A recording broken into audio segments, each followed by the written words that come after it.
everybody. Hello. Hello. Welcome, everybody. Thank you for your patience tonight. I see we have birthday people happening here. We have Tree, Courtney, and Irene. Happy birthday, everybody. Yes. Another lemon tree is today. Courtney's was, I think, a couple days ago, I feel like. And then Irene's was yesterday. Yes. Hello, everybody. I see a lot of our regulars in the chat. For real. Hi, Panther. Panther West is here. Hello. Poliana was trying to start a whole war in this thing. Banging cups against the bars and shit. That is amazing. Hello to everyone watching on the live stream. A huge hello to all of you who are now watching this after the replay. Yes. Thank you for doing so. If it is available, as I say in every single one of these, if it's available, please feel free to go on ahead and watch the live stream as you can, the live chat as you can, because it just helps you to be a part of everything and see what's going on. I don't know if it's my computer doing echo or not. Ooh. Hi, Rashida. Hi, Rashida. We love Kelsey Brianna Bay in this house. I know. I was over there just a little bit ago. I was in Kelsey's live while I was setting up. Deja Vu and Jay Lee. Hello, everybody. Hey, SD. There is a slight echo. Is that me or? I don't know. It was going. Now it's not. Now it's gone. Well, I never know. It keeps coming and going. Technology. Yeah. Yeah, it comes and it goes, and I don't know why. So the outer is Notice Beauty. There's some debate on that whole situation, so I don't typically talk about it, but I thought I'd fuss with it because when you move, it changes color, if you guys can see that. I'm wearing a multi-chrome tonight too, although you can't see as much, but yeah. I'm wearing JD Glow. And then I have like Gimme Glow right here on the lid. And then on the edges is Colored Rain. Like I was really just playing with everybody today. So I just want to welcome all of you. And then I'm thinking this is hockey talk. Ooh. No. Ooh, yeah. Yes, that's good news. The Bruins I knew are you doing would good. like hockey talk, so I thought I would highlight that. Just quick note, Katie Cat, did you see that the Avs played? Was it Phoenix? I think it was Phoenix. Was it yesterday? 3 unanswered goals in the third. Eat shit. I was so happy. All right. I'm so sorry. Like y'all didn't come here for sports. I'm so sorry. It's all good. Right quick, before we even get started on this topic, because I don't want this is not intended to hurt or harm or be a shit-talking festival. What we are actually trying to do today is just take a little bit of a critical look at why we buy influencer collabs, what makes us buy them, what makes us not buy them, sort of the evolution into influencer collabs. This is in no way intended to be comprehensive. This isn't a dig or a slight at anybody. In the chat, please don't make it that way. I want this to be a fun conversation, so let's keep it as such. I have some pretty intense mods, so if you fuck it up, they're coming for you. All right. But our mods are the best. A sparkling goblet, apple pie whiskey. I mean, that sounds amazing. I'm not drinking yet, but I might. We'll see. Also, if anyone in the chat has bought any of the things that we talk about or has things that they want to buy, their influencer collabs, no shame. Buy what you want. Enjoy what you buy. I just talked about that in a long ass video today that I'm pretty happy with, generally speaking. Enjoy it, but we're going to talk about all the different parts of it. And like Audra said, it's going to be fun. It might be a little serious, but it's probably be mostly silly. Yeah. Oh, her mom voice is much more intense. And I know you guys, you are all amazing humans. I know that you are. I just wanted to start it out that way because it's a live stream, right? So live stream, I either take it down or because I can't edit it. So what's happened happens. So there's nothing that I can do to change everything. So I wanted to just start us off on that right foot of letting us know, like we're all going to be on that same page of having a good, fun makeup chat. Sir, do not start your shit right now. Go on now. Give us at least like 30, 45 minutes, Bo. Can we wait? He just went out. He's just being shitty because he wants to be a part of it. So he's just like, ugh.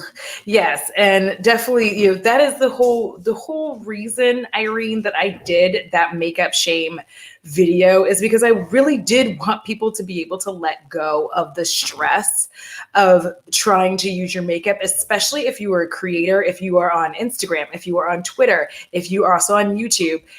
I didn't want people to feel anymore that they had to be like, when they're using something. Just use it, just use it. You own it. You have it. There's literally no sense in you throwing makeup away just because of some things that have gone down. Like we just let it go. We're having a good time. And also, go ahead. Oh, if there's an influencer collab that you're honestly just not jiving with, that you don't like, that like in whatever reason, as long as it's not disrespectful to the influencer, this is a safe space to talk about that. Like, if you want to talk about how you're not really feeling a certain palette or a certain this or a certain that, this is what this is for. It's for fun, but it's also for critically talking about why you may or may not buy something, whether it's the product or whatever, but just don't disparage the people. Yeah. So when I was talking to Emily about this on Marco Polo, as we do, and I was talking to her in the sense of, okay, there was this time before YouTube where, you would have more celebrity marketing, models would be the ones that would be showing you like what's up. And then celebrities started kind of creeping into that market. And then not that celebrities were never in it, but there was a market difference and still is in the change. That's why we don't have, right? If they should give us a free year, but, I feel like that's the biggest reason, like a huge reason we do not have supermodels anymore, is specifically because celebrities infiltrated that space and they were the ones marketing and having like sort of collabs. But when YouTube really started to get big, influencer collabs started to change the game. Because I do feel like when influencer collabs came about, like one, we are a small microcosm, but we're also like a big part of the beauty world in general, because it's almost in a weird way, as much as I hate to say this, like what people say here is what happens out there. It's very annoying to say that, but it's true. If we are in here like, ugh, this sucks, the whole community has decided it sucks. I mean, if you look between every beauty influencer, I'm sure that's at least, at the very least 30 million people that are being influenced on these purchases. So that when you throw in influencer collabs, I started to wonder, what's the difference? Why do we throw shade at celebrities, but we don't throw shade at YouTube influencers? And my first answer, and then I'll ask you, Emily, my first answer is, I truly feel like I'm personally connected. I feel personally connected to an influencer, and brands depend on us having that personal connection, which means that it's going to translate into dollars. But I feel like I will buy an influencer collab because I have a personal connection. I like them and I like the product. What say you? Well, I want to expand on that because that makes me think of a video back when Makeup Struggles was making videos. She made a really good video about how you don't have to buy collabs to support your influencers, or to support people that you like. And I felt like for me that was pretty early on in like I was into beauty YouTube. To be able to find like a smaller account like Makeup Struggles, I was pretty into it, but I feel like she was one of the first voices that was like, you do not have to spend your money to support them. And she explained all these other ways that you can, you know, keep that personal connection and support without actually giving your money. And so it's so hard to like, yeah, the parasocial relationship.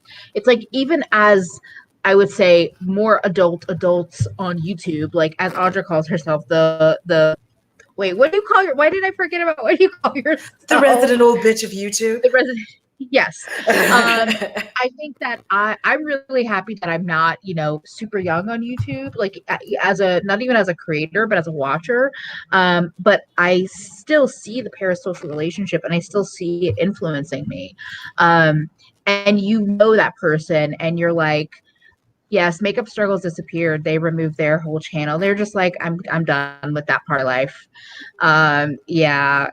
So anyway, but I think there's that connection of like, okay, you know, it's like when they name shadows in a palette after different little inside jokes or their pets or their significant other, and you're just like, oh, that really feels like them, and I know them, so I want it because it's a piece of them.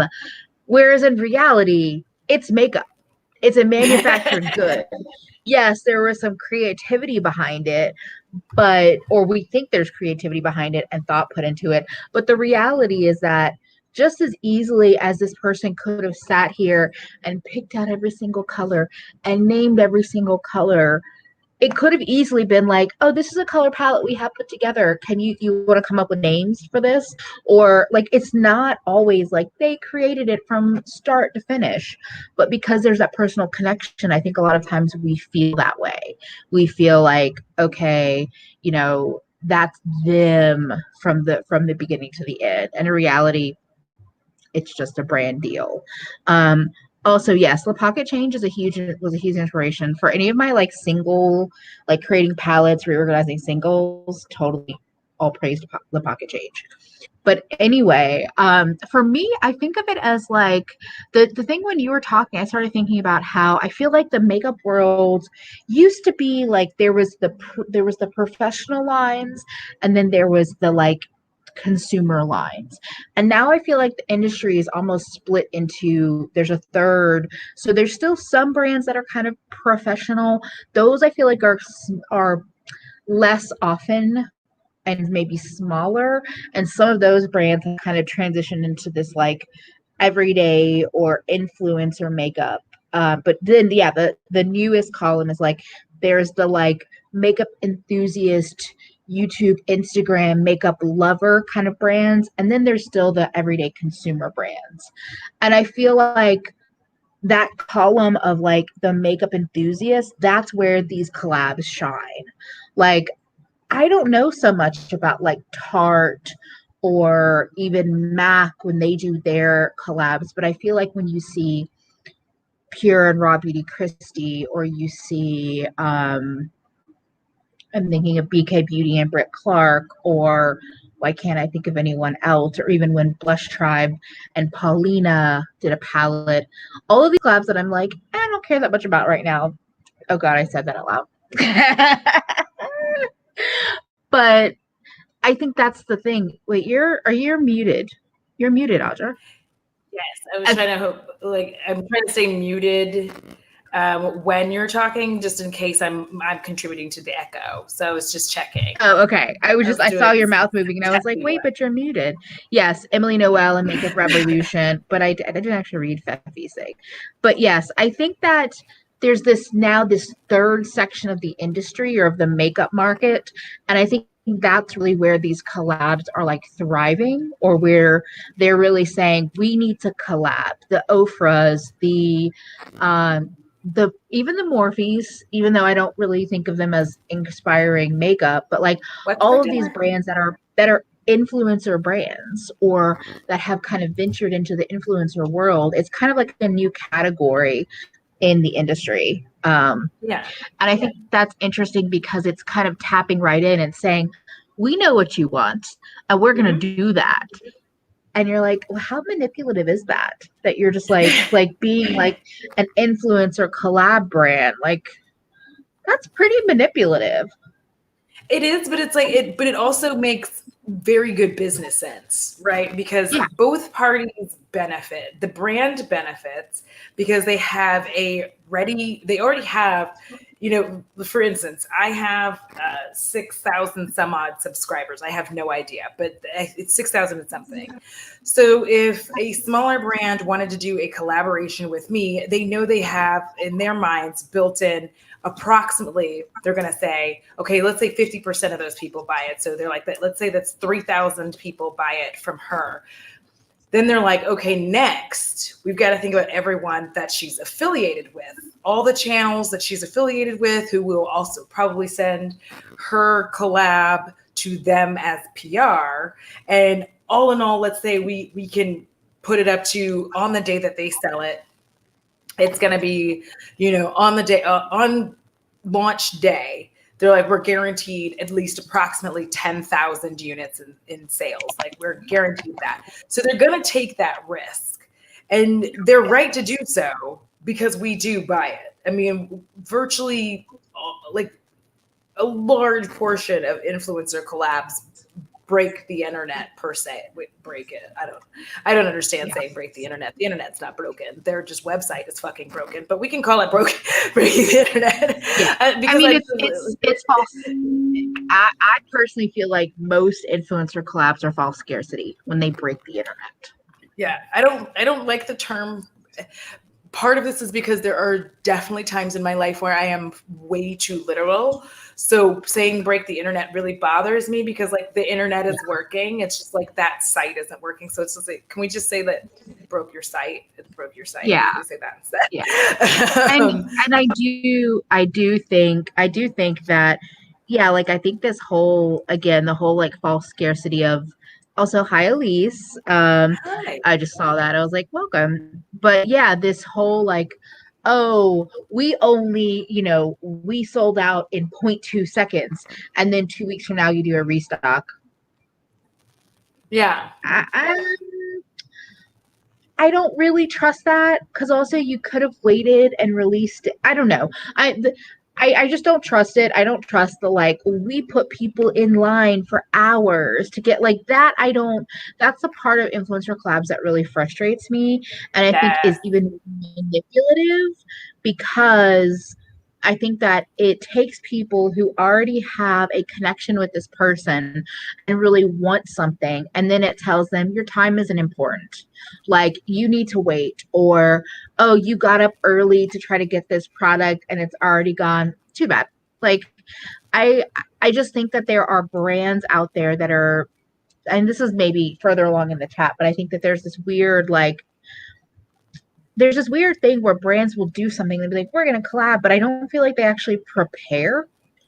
They don't actually like take a look at numbers and say what's actually going to happen or what can we actually expect or should we do a pre-order or should we try this or should we try that versus just opening up the floodgates and then being like we broke the internet. Like no, your site is just shit. Yeah, and that like I'm keeping this up here because that's going to bring me to my next point. But first, that really does irritate me to the extreme because it's the fact that there are so many brands that are not doing a good job of prepping their website for the flood of people that are going to be, because you have to think about it like this.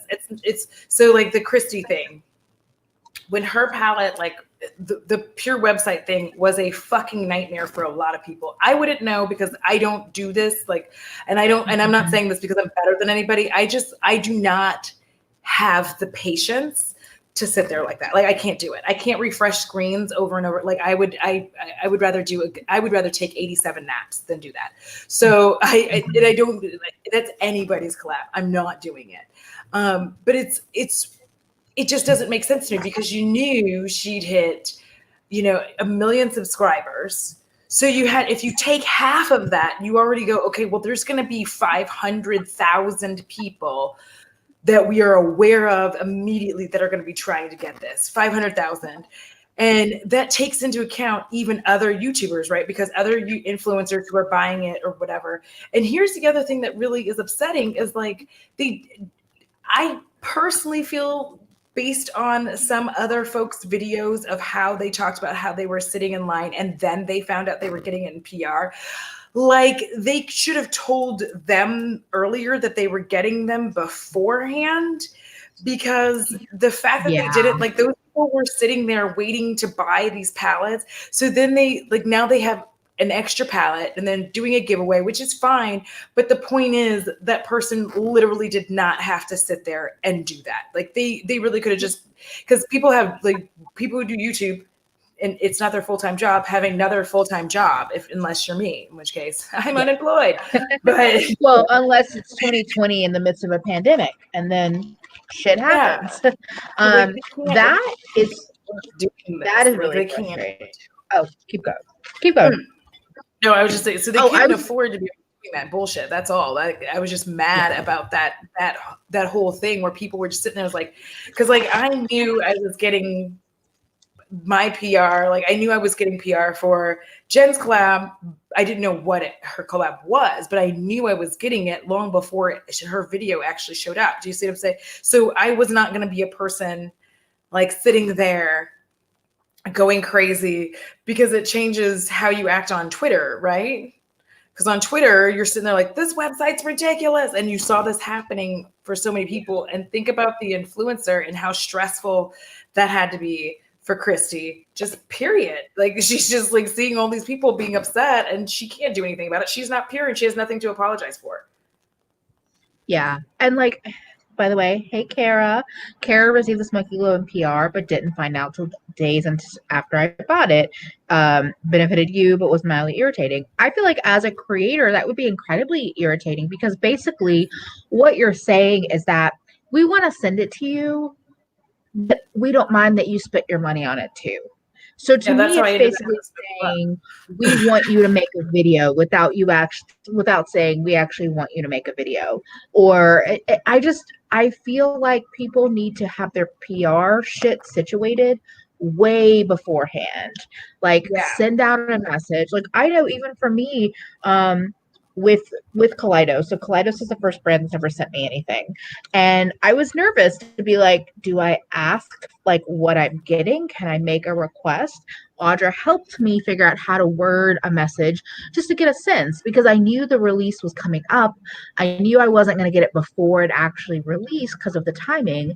So I just asked the question, and they were very kind, and we figured it out. And so I didn't end up buying anything from the release because of that. But if they had said, we're only gonna, able to send you this, there might have been things I would have picked up as well. Yeah. So to say like, oh, we're not going to let you know till after the fact is really wasteful. And Renee, really to answer your question, or I guess I'm going to respond to your statement. No, that type of marketing is not new. However, the thing is, the internet is supposed to circumvent that overwhelming feeling. That's how I feel about it. I don't know how y'all feel about it in the chat, but I feel like the internet is supposed to, like, the whole reason more and more people move to shopping online for Black Friday is because they didn't want to camp. They didn't want to get trampled. They didn't want to deal with all this bullshit. And especially if, for a lot of these where they're basically mostly selling it online. We're in a pandemic, so it's almost exclusively online, right? So you have the capacity to fix your website long before people start shopping.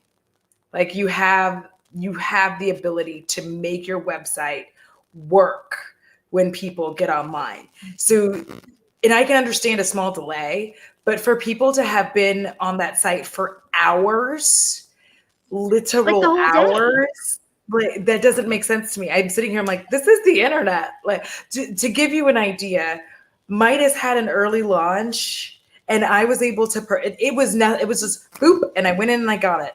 And I don't know how many other people were there. I don't care. The point was, it was not a whole ass nightmare for me to do that.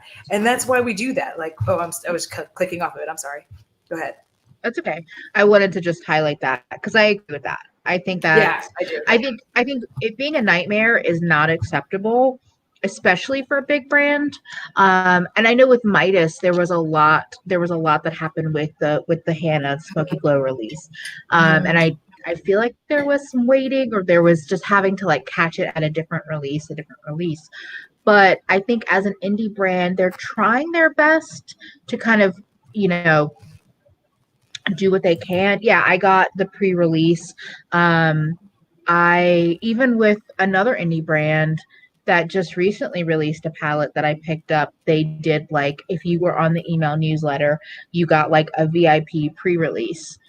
So I think that there are ways that these brands can do, especially with big influencers. I know it's hard to like have that dividing line, but as an influencer, you know, you can always kind of do what I think what Darius did with Midas, where you can say, if you sign up for this, you'll get a pre-release notice. You're not guaranteed to get it in that pre-release, but if you want it, here's an option. And then you bring up the devices. The reason so many people have these devices is because this is a continuing issue with influencer collabs. So, you know, if you've tried to purchase an influencer collab in the past, the same shit has happened. So you start realizing you need to get up more resources, right? So you have your cell phone, you have your laptop, you have this, like you start getting a little nuts, a little wacky here. You start doing so many like just things that don't make actual sense trying to buy an influencer collab. And I really feel like they could cut this out by if they wanted to do that line thing, they should have just said that 2 days before. They should have just been like, get in line. And then we don't have to worry about the website crashing or any of that. It's everybody gets in the line. You get a number, and then you know that you're just going to be slowly moving through there. These are the things that I think would make, you know, an influencer collab worthwhile for people to buy, because it's really shitty when you've sat there and you thought like because they tell you it's going to open at, you know, midnight or noon, and everybody bum rushes the site. If they just did the line thing from the jump, it's fine. And everybody's like, okay. Like you get a number and then they shoot you, like there'll be like numbers 1 through 50, and they shoot those people an email and say, you're, you know, come and get in line, like you're good to go. Just something to make it to where it doesn't have to be like this all the time, because like y'all said, it's a good marketing technique in a sense. But then people, I think, get off of wanting to buy an influencer collab the day it releases, which hurts that influencer. You know what I mean? Like if you wanted to buy the Pure and Christy combo, but you knew, you know, it's going to be like this, so you already didn't buy it, like didn't bother getting in line, didn't bother doing any of that. It hurts them on their first day because you're one of the people who didn't buy it, and then this one is apparently not actually restocking, like it's done. So, but why wouldn't you? I wanted to call out what Faye said. There's a couple things at play. Either the brand didn't inform the team that they have running the website, or they didn't have the devs not understanding the scope of things. And I think everything you're saying ties into that. There's this there's this common issue, I think, with a lot of companies where sections of the company don't actually communicate with each other. They're doing their own thing. They're getting assigned something. They do the thing. But during that build out process, whether you're a small team or a big team, a lot of times they're not talking to each other. So correct. I think the idea of having a site that can hold people better, or can start a line early, or can send emails out in waves, or whatever it might be, is great in theory. But I think that a lot of the platforms that are kind of, I don't want to say like, I think of them as like almost like web hosting monopolies, like the Shopify, the Squarespace, the Etsy, like whatever it is, like these big companies or these big platforms that are commonly used, they're not always designed so that every company kind of can like input these different these different formats of setting up lines, or it costs more money, or there's these different things at play, or you're a slightly smaller company like a Midas who doesn't necessarily know how to use add-on apps or services with your web hosting site to employ those. So while I do think that Pure and these bigger brands, because even though I don't like Pure and I look down at them, I do think of them as a bigger brand. I think they could have done more work. I think there are sometimes smaller influencer brands that yes, and that of the unrealistic deadlines, exactly. Because I think with something like Pure being like get in line early, they might not have had that shit built out until 10, 20 minutes before launch or half an hour before launch. Like they might have had things kind of in the works trying to like make it where they could be at a bigger capacity, but it's not actually ready. So saying like get in line a week early or 5 days or 3 days early might not be realistic because they didn't have that build out, because marketing and branding is giving you deadlines and tech is over here being like, you know what, fuck you guys, you want this done by this time and it's not possible, we're going to do what we can, you're going to get it when you get it, because that is a very common issue within companies.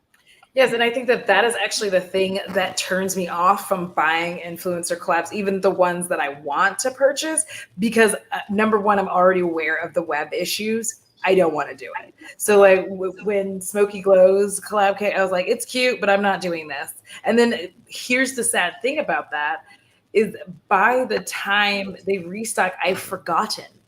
Like I've forgotten I wanted this thing. So honestly, the only reason I have it right now is because Kara got hers. She was telling y'all in the chat. Yeah. She had an extra one. She got the one for PR and she had this one. So she had two. So she sends this to me, which I was like, oh, I completely fucking forgot I wanted this palette. And I actually did want that one because I was like, this looks fun. Instead of the colors look bright and fun for me. Not everything is for me, and that's all right. But that was one that I actually really planned on buying. And I wanted to buy it. But because I just had this idea in my head that the website was going to be a mess, and it's nothing against anybody in general. I had that awful feeling of the waiting and the refreshing. And like, I don't want to do that. I guess to some people that's very, very exciting. I don't know why that would be, but some people that is an exciting thing. But for me, I don't like it. I don't enjoy that overwhelming feeling when I'm trying to buy something. And it's just, I don't like feeling like I have to, like that doesn't make me feel good. If I did a review talking about that shit, I would honestly be like, okay, so I waited in line. I had like 3 panic attacks trying to like hurry and get everything in my cart, and my hands fumbled around, and then I had another panic attack, and then finally I got everything purchased and I was on the floor crying in a puddle. Like that's not for me. That is not for me. So I think when it comes go ahead. No, go ahead. I would just say, so for me, that's one of the downsides for me to purchasing an influencer collab, but I do have other like positives. Yeah, I think this here you want your damn project so bad that weren't my vision, but alas, the man desires quantity over quality. And yeah, the retail website versus communication versus platform. And I think it's interesting also, ST asked what I'm eating. I'm eating a sushi, like a sushi cup thing, because this day has been a mess and I just have my food. And it's interesting how there's some talk. I didn't think about other collabs, but like ColourPop and Sailor Moon, Pat McGrath, especially with these Star Wars, how like you see these big brands messing things up. Yeah. And so then you're like, well, no wonder like these other brands are also doing it. And it really frustrates me to see. For me, I look at Pat like with her issues with her site and overselling and canceling orders and super long ship time sometimes. And I'm like, honestly, you're too expensive to have that kind of, you're a luxury brand without a luxury shopping experience. And that makes it really hard for me to like shop from you from my perspective. And then, for somebody like ColourPop, they release so much, they have their own factory. And yet they're gonna release like I don't know, a pinky's worth of Sailor Moon collabs and then be like, well, you're gonna have to wait for a restock. Like, what? That is weird And then because the they restock have a is factory. still intense too. Yeah, because like the the collabs that I actually purchased, like on the positive side of it, or that I've wanted to purchase but didn't have any money, it was because I genuinely wanted the product. And I have to stress that on my end is like I have to genuinely want it. So when I don't buy a product for that's an influencer collab, it's not because I hate them or I mean, only one time, but it's not because I hate them. And it's not because like I have some disdain for them. It's just I'm genuinely uninterested. You know, like Patrick Starr has launched his own, that'll be a whole other thing. That'll be influencer brands. But, you know, he's launched this whole thing. I have nothing against him. It's just not my bag. And that's fine. And But there's so also many all of things his like that. Mac collabs. That's Yeah. of it. He did all those collabs with Mac. The spring collab almost got me, the little quads and like, but it was like a kit and you had to get the whole thing. You had to get a quad and a blush and a lipstick. And I really just wanted like the quad and the blush because I don't really want the lipstick, but and the packaging was so nice. But like, I don't know. I think actually, I'll be honest, his influencer collab with Mac, I thought was pretty well done. I'm not attracted to his Sephora brand at all, but I have to say the series, like doing it throughout the year, one for each season, I don't know. I liked it. I thought it was pretty well done, even if it wasn't for me. Yeah. And that would be that's a cool way to like repeatedly go back to the same influencer without it being so boring. I think it might be my phone causing this echo. Like What when I was move that? my phone away, Oh, I it think it might might be be my phone. feedback. Yeah. Yeah, it might be feedback from the phone. Like I don't have anything playing on my phone. It's just I think the phone is causing that. That's what I So mean, sorry. like the feedback of it being like close to other technology. Sometimes that can happen. But yeah, I think there's a lot of collabs that I've never bought because I just wasn't interested in. Like Yeah. we talked about the Christie palette, it just didn't do anything for me. I thought Yeah. the outside packaging was cute. I even thought the way it was set up was kind of cute, but I'm a shimmers shine metallic lover and it was mostly matte. Um I feel like honestly, a lot of the ColourPop collabs were really not for me. Like, I'm gonna be honest right here. If they had done the Candyland collab that they released now in like a brighter, more saturated way, actually reflecting the board or doing like bright pastels, I might have like fucking bought that thing. But they did more pastels. They did Yeah. more, and that's not an influencer collab, but I just wanted to say, or like and then I got so tired of the numerous collabs with Kathleen Lights and ColourPop. Yeah. And I Not a felt like it fan. was the same colors over and over again. Um, who else have I not bought, or what else have I not bought? I didn't buy any of the Patrick Star Mac ones, but I did consider it. I haven't really bought any of the like Mac collabs with any celebrities or brands. I did buy the Amrezy ABH highlighter. That got to me when they did their like last restock, which I guess it was their actual last restock, like December 2018. I bought it. It's pretty, but it's a golden highlighter. Like it Yeah. works on me, but it's a golden highlighter. Um, wait, what? I'm not surprised, but ColourPop did a collab with a scammer once. Yeah. Well, and like it No, brings me back to a really long time ago where I had put this up from Rashida, just talking about, you know, when you're not interested, the most frustrating thing about influencer collabs and it like is also the best thing, right? The best thing is that you feel connected to an influencer and that's why you're purchasing it. The worst thing, sorry, this is my food. The worst thing about it is that if you personally tell somebody like, I'm cool, I don't really want it, then everybody looks at you and like spits at you and throws dirt on you oh, because you don't want it. I And you're just sitting hate there. super upset. Like, I'm so sorry. I didn't want this thing. I wasn't, like you said, I wasn't interested in the Christy palette either, right?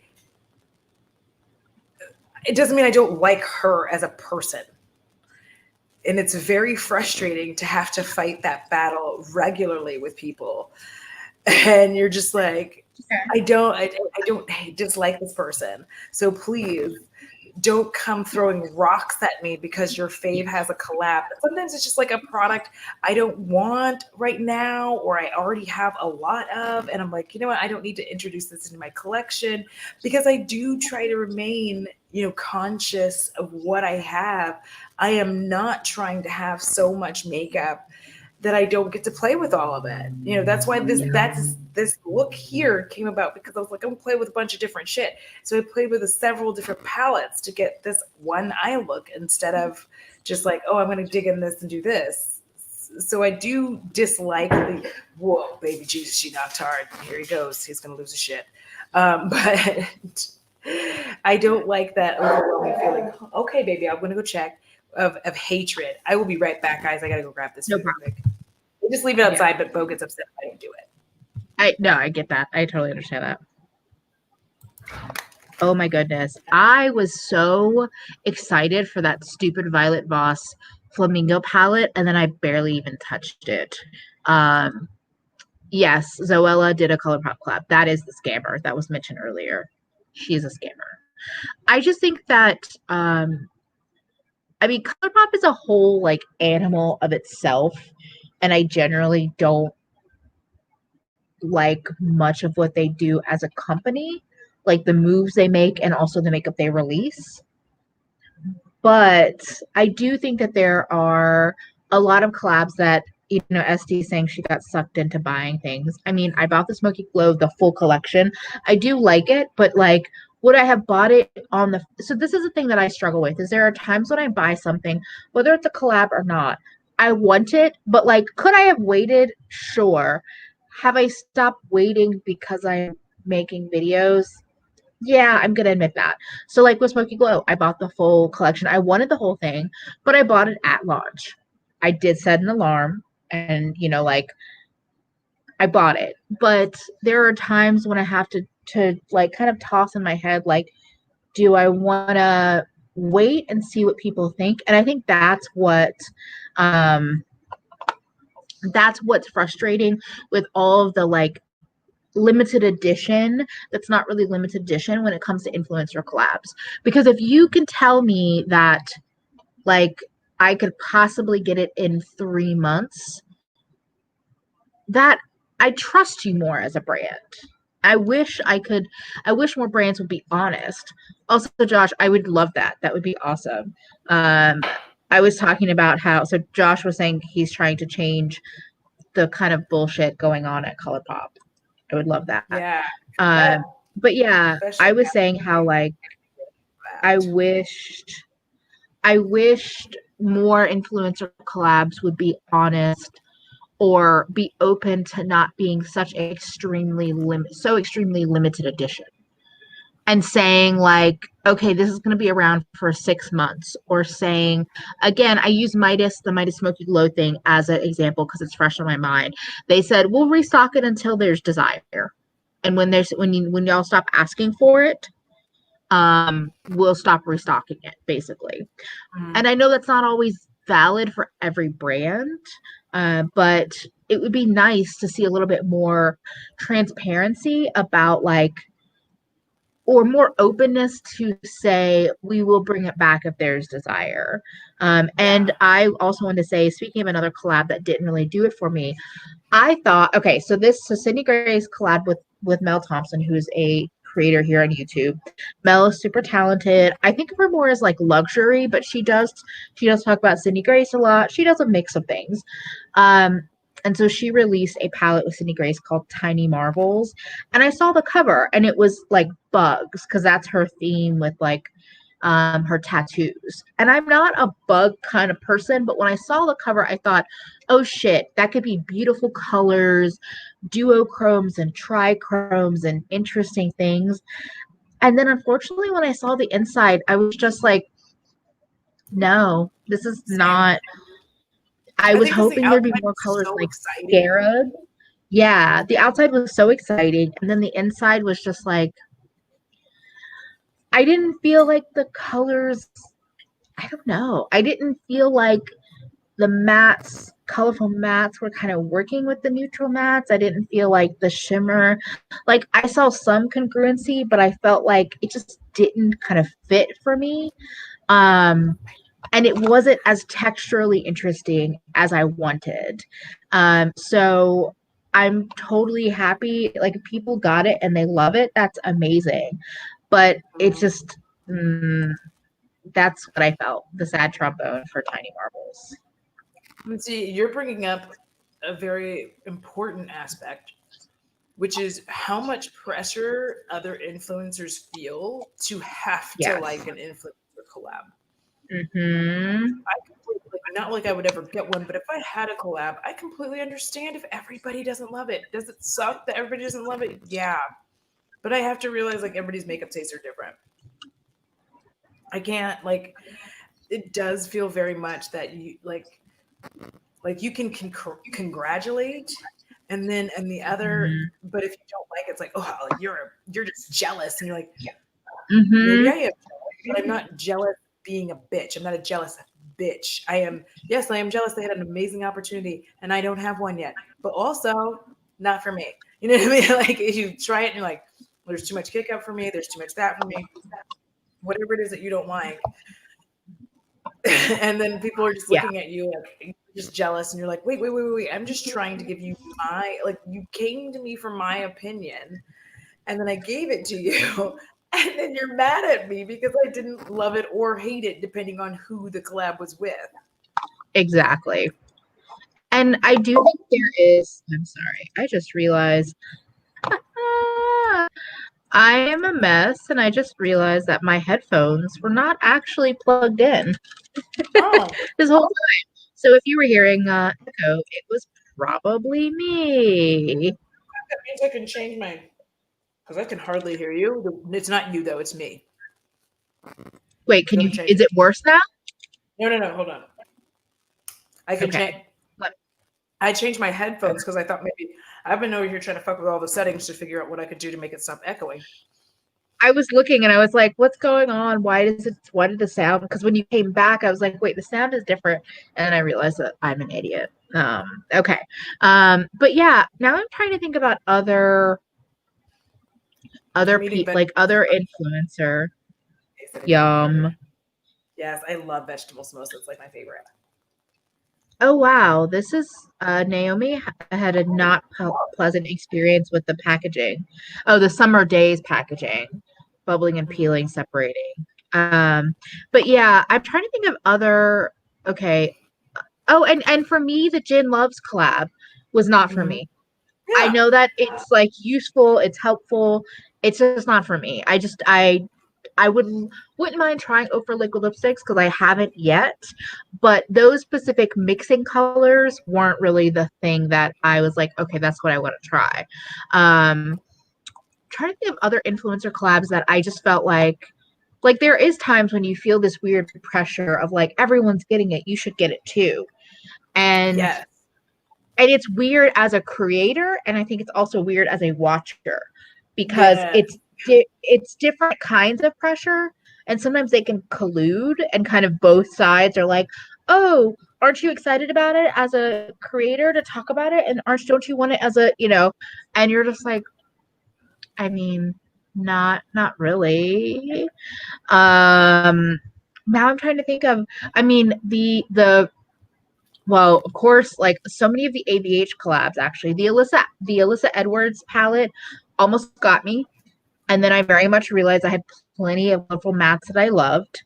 Mm-hmm. Um, I didn't feel as much of the I did kind of feel pressure because it was like, oh, ABH is finally doing a colorful palette that's even more colorful than Riviera, and I was like, okay, but do I need it? Mm. And she almost feels like a celebrity as a drag queen rather than an influencer. My gosh, what who else? Why can't I think of anybody I'm now? trying to think of who else. Like Robert just had a brush collab. Robert Welsh just had Oh, a that's brush collab. true. Yeah. But I didn't even know about that until like it was already gone. I was like, oh okay. I didn't even like I didn't even bother looking. Like as soon as he said like, hey, I just have this brush club, it was sold out, and I was like, oh okay, never mind that. Like I just let it go. I don't even know what's in it. Yeah. I was Yeah. just like, No. oh okay. I think that was one of the first collabs of a slightly smaller influencer that I really thought about buying but did not, and that was Angie's Sigma collab. Mm. So way back, or I don't know how far back, but a while back, she did a brush collab with Sigma, and I was really tempted. I never tried Sigma. I didn't buy it, but it was really like probably one of the not maybe not the first one, but definitely one that made me go like, ooh, do I want that? Um, This has now turned into a yeah, mukbang, okay. by the way. Like we're mukbanging while we. I know. Sorry about that. You know what's funny is that these comments came in back to back, but I agree with both. Mm-hmm. They fit for her, but at the same time, I agree with caffeine and sarcasm. So, Well, here's um, the thing. I think. I mean, this is not me playing devil's advocate, or I'm just thinking. This is me just being critical. We have been doing it. There's yeah, nothing new in makeup anymore. Realistically, there's nothing new. What she did was take her experience with having to mix colors, and like I even said this in my video, my issue with mixing colors is always that inevitably one of my shades ends up getting slightly ruined by me constantly using it in that form. That's a me thing. That I don't, whatever everybody else has, they have. But for me, I will always notice that there's like one or two or three or four of my lippies that end up kind of just basically end up being ruined because every time something doesn't work, I'm like, let me just pop this on it. So it gets to a point where I'm no longer able to just like wipe off the top because it's so ingrained in the lipstick now. So I do agree with you. We've been missing it. It isn't new, but I also think there's nothing new. There's nothing new. Like if Emily came out with blushes, people would be saying the same thing to her. They like yeah, Emily would have a collab and she would be like, I have blushes, and people be like, I have enough blush, like, and so and that's that's another fine. thing that brings into influencer collabs is, and something I'm going to try to be more mindful of, is I have to stop saying I have enough or I have enough, because I think the issue with me saying that is I'm saying it in respect to an influencer collab, where I don't say it in respect to a new release, just a regular new release. Yeah, That yeah, bothers me about myself. I don't like that I do that, where somebody will come out with a palette and I'm like, I don't even like beige, or I have enough neutrals. But then a new release comes out and I'm just like, oh, I don't like this. And I feel like, again, it yeah, falls back into being afraid to say it's not your cup of tea. So instead, you just say you have enough. I'd rather just straight up say, like, it's not my cup of tea. I'm not going to be buying this. Because I feel like yeah. we constantly, I'm with you on trying to stop say I have enough or why do you need, because none of us, we all, anyone that's watching this, I'm not going to say everyone, a lot of us have more makeup than we ever need. And I wanted to say rainbow palettes. Okay, Jay Kissa, that elf palette, I was like, nope, not for me. It's colorful, yeah, but it's a really boring rainbow palette in my opinion. And I felt weird saying that because she's kind of a beloved creator. And she's not a small creator, but she's kind of beloved. And I was just like, the two rows of mattes look really similar in tone. It all looks mid-tone. It doesn't look like, I guess I would have wanted a little more variance in the tones, like how deep versus how light they go. Um and then speaking of other rainbow palettes that I'm just not interested in, all of the um all of the Be Perfect palettes with Stacey Marie. Like they just released another one that's like it's like their third. And yeah. they've done these big palettes, and this is probably the most rainbow of the three. But this is an example of like when I see influencer collabs and I see them repeating like partnerships, and it makes me wonder why they do that.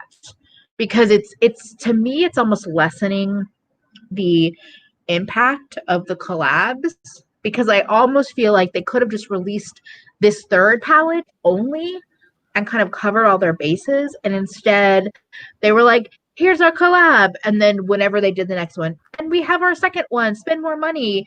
And now they've released this third one that has rainbows and neutrals and kind of covers all these bases. And they could have just released that first. Also, this is why I buy singles. I don't need a palette for one shade. No shame to you, Josh, or anyone that does this, but I don't reach for a palette with one good shade in it because I get annoyed that it has all this other shit in it. Even if it's not shit, in my brain I go, oh, this is shit. So wait. Isn't there, Angie has like a collection, and I can't remember, you know, my brain just like shuts off, but there's like her favorites or something where it's a collection of singles. See, that's some shit that I feel like more people need to be doing. So she did that. Well, she's done two different collabs. She did, and Alex mentioned this earlier. She did a 6-pan with Divina Cosmetics, where it was the 6-pan Divina palette and singles. She's also done a bundle with Cleona Cosmetics and the stained glass shadows. And I think that's really smart. Either having it where where you're filling up a palette of singles, whether it's 6, 9, 12, 4, whatever, and you buy it all together.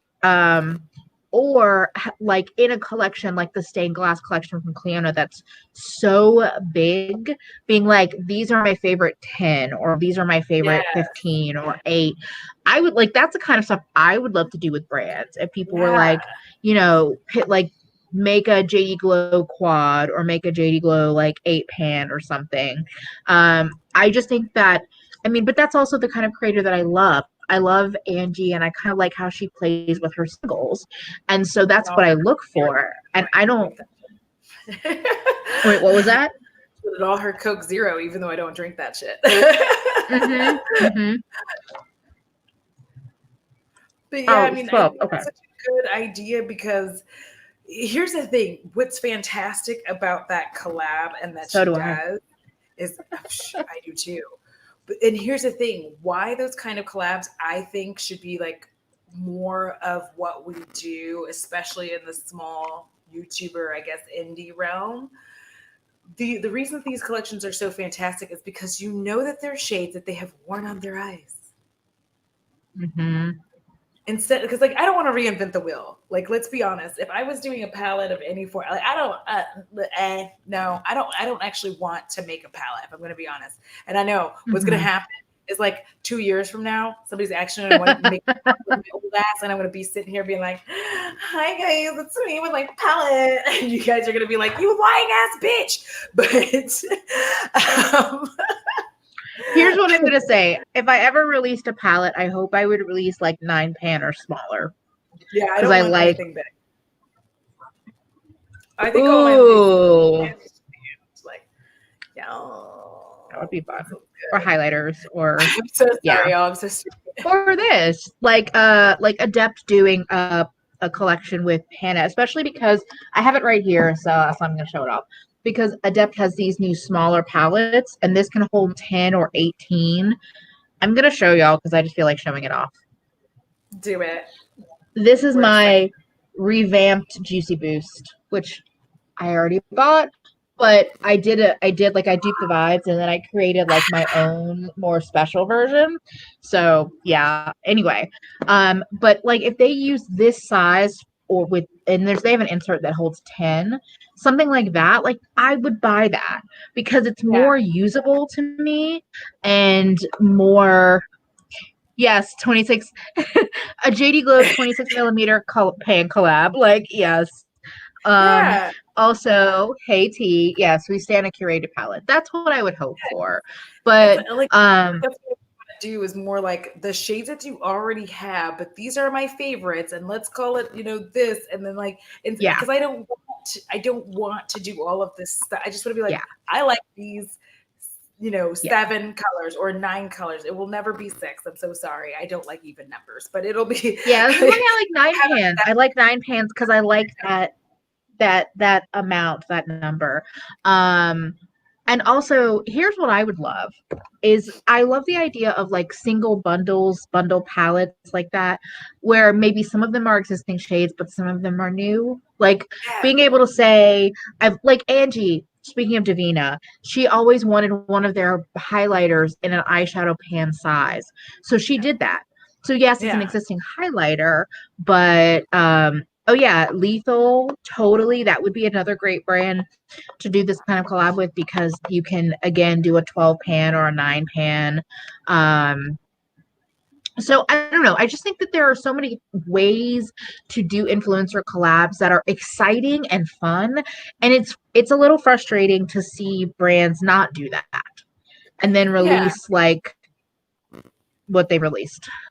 Because I think the thing is, I want to be able to like buy, like to want to buy that, but like that so often it's just, like I was really excited, saw that Christy was doing it, and then when I saw the actual collab, I was like, meh. And then I felt shitty, and then like everybody was so excited, and they're excited on all of the interwebs, and I feel like Yeah, the complete asshole who's not excited. And I feel like yeah. as viewers, and I'm a viewer and a creator on YouTube, it makes it even more stressful because then I have people adding me, be like, "Are you excited?" And I'm like, "Oh, And I'm yes, just I'm like, so excited!" exactly. Like, congratulations, Yeah, congratulations. And I just never actually answer the question. Like, yeah. I hit the congratulations for congratulations Christy. button. Congratulations on your collab. I'm so glad you got the, but it doesn't mean I want it, right? And then here's the other Mhm. weird side of it: when you're a creator, if your friends or acquaintances get collabs, you're always, there's like this weird spot that you're in where you're like, I really like, it'd be cool if I got the PR, but like also I don't want it, but I want, but I don't, but I don't, but I, but like, Yeah, you yeah. get stuck in this weird way. And I mean, I'll be honest, like I know you've been overwhelmed by some of the PR you've gotten. I'm still in this Yeah. place. I'm gonna admit it because I love gifts. Gifts are my love language, both giving and receiving. So right now, I haven't reached a point where I'm like, oh my God, I might get overwhelmed by PR. I'm just like, I'm open to it. I would love to have more brands be like, hey, can we send you something? And so yeah, that same idea of like, oh, if a friend got a collab, like, ooh, maybe I get a PR. But yeah. Oh, you know what? Another one that was challenging and pissed me off from the brand, not the creator, is Amy Loves Makeup. Yeah. Uh gifts, not gifts with a T. Although Me too. GIFs are fun. I guess that's the way how Like, to say that. SD, you can only do it on desktop, not on mobile. So you might yes, not be able to do it on which is really fucking mobile. annoying. But yeah, the Amy Loves Makeup collab with the brand that I'm not even gonna name because they're trash. They missed out. So yeah, no, I didn't think it matched the inside at all. That was my That was thing a because really, yeah. Oh, go ahead. yeah, that was actually one of the like if it had matched the aesthetic of the outside on the inside, I probably would have bought it. Yeah, And yeah. it's nothing At least against a her. few Like I more colors. really would have bought it because it just didn't do that for me. And we'll get into that next for like another part of influencer collabs, which is exactly this. Yeah. So yeah, it was really unfortunate. Like that was a colorful palette that I loved. It was larger, but I loved the color story, and it was with a smaller indie brand that. And see, this is the example of how like, okay, this is how an indie brand is not. They can really fuck themselves over by not being prepared. Brands can underestimate the um they see an influencer's numbers and they don't think, oh, 50% of their audience is going to come buy it. They might think 25% is going to come buy it because they've underestimated that parasocial relationship that a lot of Yeah. smaller and mid-level YouTubers have. And so I personally think, besides the shitty things in general that the brand did in response, I think they underestimated how many people would actually see that and be like, fuck yeah, I'm buying it because it's beautiful and because Amy like created it. Yeah. So they underestimated Amy basically. And That's they how got overwhelmed. was her talking about this situation. Like Yeah. the video was like randomly recommended, and I was like, what a cute little lady. And then I was like super sad. She looked sad, so I was sad. She has one of those faces that like whatever she's Yeah. feeling makes you feel it. So like, yeah. Yeah. Yeah, so basically the brand was called Amy Hart's Beauty, and it was cute because it was Amy Loves Makeup collab with Amy Hart's Beauty. I think it's gone away, but they'll probably reemerge under a different name, which is why I'm telling you the name, but you might like I love indie brands, but they can be shady and bad people too. So yeah, I just palettes were arrived smashed, but it was more of like formula issues. People were having issues with the formulations. Yeah, and I think there was other things that may have happened behind the scenes that were not great. That's an example of like you had an amazing opportunity, and this is how influencer collabs can be great for a brand and an influencer, and then the brand just fucked it all up and they did her bad. Yeah. And it was sad to see because again it was such a pretty palette. um and yeah, anyone can be a bad person if they try hard enough. So Oh, that hurt my feelings because it was just like a yeah, sad. I know. I was like, that's sad. I'm Yeah, trying to think, are there any other influencer collabs that we feel like we're like a I was gonna say that we feel like we're a mess, but then I'm like, Jacqueline and Morphe, Jacqueline and yeah, Becca. all of Jacqueline's were Uh, messy, but and see, this is the thing that also gets me because we'll say we like to buy influencer collabs, but at the same time, there's so many people who put a caveat on what they will buy. Like, oh, well, if it makes sense for you. Wait, what? How do you decide what makes sense yeah, for me? Because like I think, you know, like for instance, if you look at Jen's, because we were talking about that a little bit about how it made sense for her, right? But there are other people who were just like, well, I just thought it was going to be this. So you're damned if you do and you're damned if you don't, right? But she did what made sense for her because like that is a thing that she does. But there are a lot of people who didn't get that that was a thing that she does. That's another thing. yeah, There are a lot of people who didn't get that's the thing that she's been doing for years. So the thing is, like, with the Gutta Gang, LGG for life, there are things that you guys know, or excuse me, you all know about Emily and I that you hmm all would understand as to why we chose a certain product that as we grow, other people wouldn't. And they were like, this doesn't make sense. And so that's another frustrating part about it because I feel like there's so many people who don't understand. And like for me, you know, my all my exotic bird craziness, like like there's just so much stuff where people yeah, would say they wouldn't get it. They yeah, wouldn't necessarily understand it because I don't do that every single yeah. video. Right. Well, So and this is an example of one that didn't make sense, in my opinion, because I mean, any brand owner collaborating with Morphe only makes sense to make money. But even then, his brand already had highlighters, his brand already had eyeshadows. It wasn't bringing anything new, and it wasn't, and like him and Jebediah Snorkelfish both tried to. I think Manny maybe didn't even say this as much, but I know Jebediah was saying, oh, it's bringing my quality to the Morphe customers. Like, no, it's shit Morphe quality and you just wanted the money. So it just never, it didn't make sense. The Manny one, I felt like, what I I think think, yeah, I was gonna say, I feel like he had something already in the works from a long time ago with a contract and he just had to just serve it up.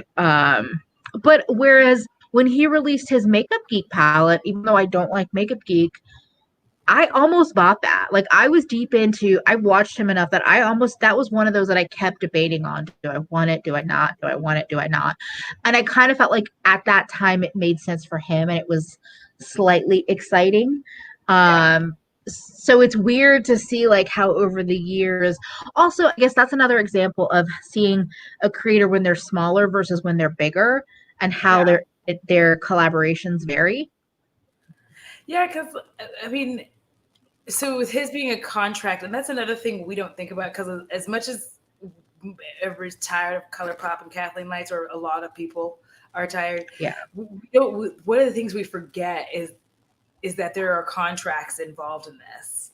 As we all learned, when you don't have a contract from Marlena and the whole makeup geek Jacqueline debacle, when you don't have a contract in place and signed, that leaves a lot of open mess for both of you, to be honest. Because as much as I would love to be like, it's Jacqueline's fault, it's really not all Jacqueline's fault, because like she was just doing her.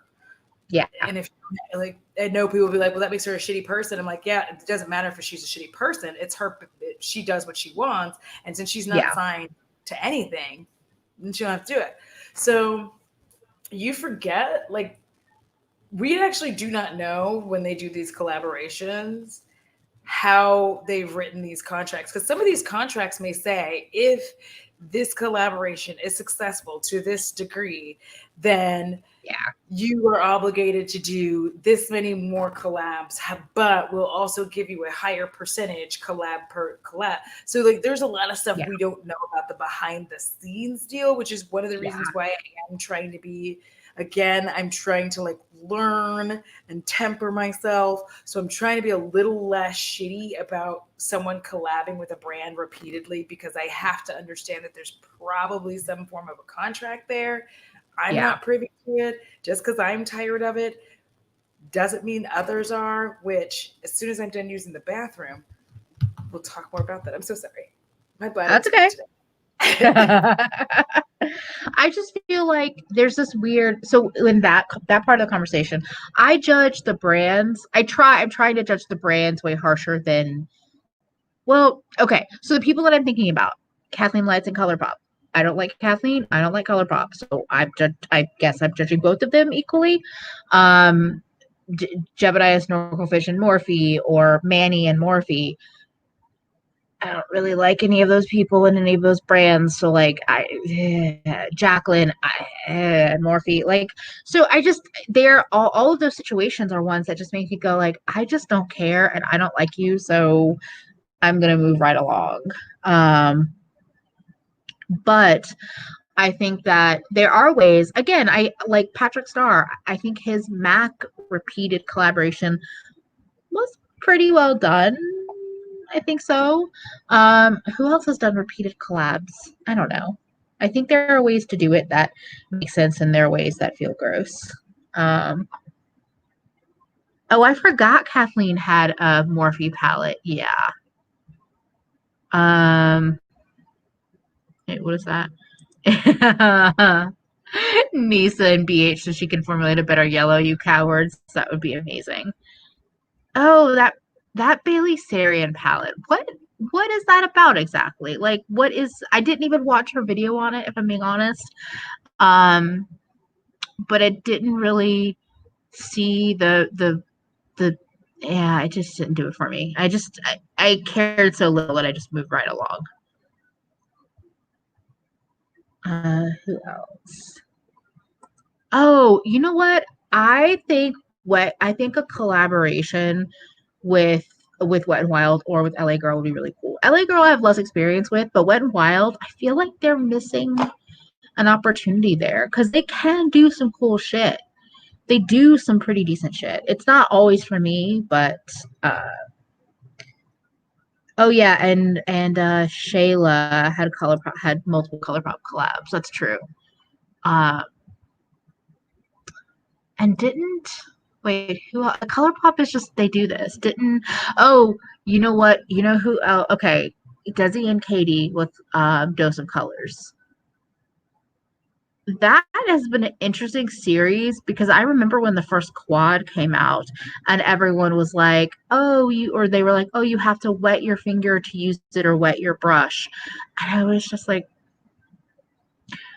that's an interesting choice. And then, oh, good night, Alex. Nice to see you here. Night, Alex. I came just in time to say good night. I was just diving into, speaking of somebody that's done multiple collabs, Dose of Colors with Desi and Katie, and how they had their first, what was that? You don't know who they are?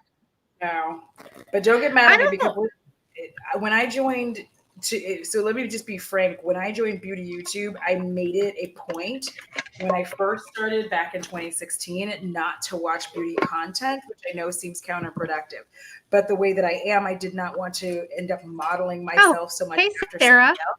Hey, Sarah. Hello. I'm so sorry. I tweeted at her because I was like, I'm so sorry I blanked on your name. For some reason, I was just like, red, better off red, better off red. I couldn't get to the name part, but okay, the friendcation palette is still around. It's still around. What? Like it's 2 years old. Because I remember looking at it in December of 2018. Yeah. Hello, fellow insomnia gremlin. I had that last night and then slept in the day. So 3 things. If you were subscribed to Mia, do so. If you're not subscribed to Better Off Red, you will thank me for doing this for you. You're going to enjoy yourselves. If you are not subscribed, Mia and Sarah are special. I don't know what you're doing with your life because T is such a funny, smart lady. Oh yes. One day I'm going to balls up. I'm going to gird my loins and I'm going to go, hey T, you want to talk about something together? All right. Well, you do most of the talking. I forgot about this. They did talk about how Wet and Wild should do a collab with the Beauty Guru, but that one was kind of trash. We love both of you. Actually, all 3 of you, T, Mia, and Sarah. But yeah, Joseph. Instagram, please. Oh yes, Legally Black Beauty has some of the most amazing swatches and shit. Oh, maybe there's some audio issues. Oops, sorry. I'm sorry. Let me scooch in. Little dude is right here. So Desi and Katie, I don't really watch them anymore. I tried for a while and then I was like, we've talked about this. This kind of ties into it. If you're an influencer and I cannot see anything in common with you, even just the smallest sliver of something, I have a really hard time caring. Like I have a hard time connecting. Yeah. And I just feel like I tried. They are definitely some of the content creators who people would be like, oh my God, you don't watch them? And I'm just like, before I'd be like, I watch them. And now I'm just like, no, I don't. Yeah. That is why I brought that up. I deliberately, so there's a lot of beauty content creators that were before my time or were around the time that I started, but I was really trying hard to have my own personality. And I think that when you start this, you can very quickly suck up someone else's and then just be doing a lot more of copying other people's content, not copying, but just doing the same thing that everybody's doing, which can lead you into like a spot where you're like, I'm not doing anything that I want to do. And who am I? So I think that that's different for me. No, sir. But like you were saying, if I don't feel any connection to you, I'm definitely not buying that collab. It's not going to happen. I have to like you. Like I can't just, and it's not even the same as me liking your content. I can like your content and have zero connection, right? I can totally enjoy your content, but like actually not have any connection to you as a person. So if you came out with something, I'd be like, no, I like watching you talk about this, but like I don't really give a shit about buying anything that you put out, right? So it's not me being mean or hateful, but I will also be straight up honest with you. If my good friends, my bestest friends in the world put out shit, I don't give a fuck if I don't like it. I'm buying it. Like that's going to be truth. And Emily is one of my bestest friends in the world. So if she put out a fucking palette, I don't care if I didn't like it. I will buy the damn thing. I'm like, well, okay, well, I'm buying it. And even if she's like, you're getting it PR, I'm like, don't care, still paying for it.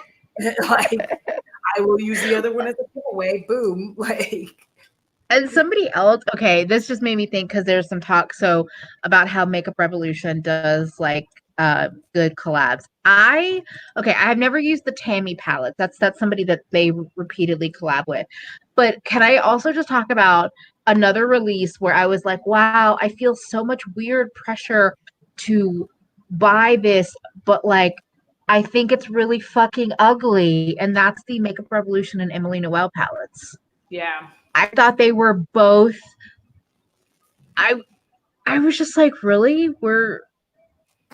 This is what people are so excited by? I'm so confused. And maybe, okay, I'm going to say this, maybe I just realized that part of white beauty YouTube was not for me. That's what it felt like.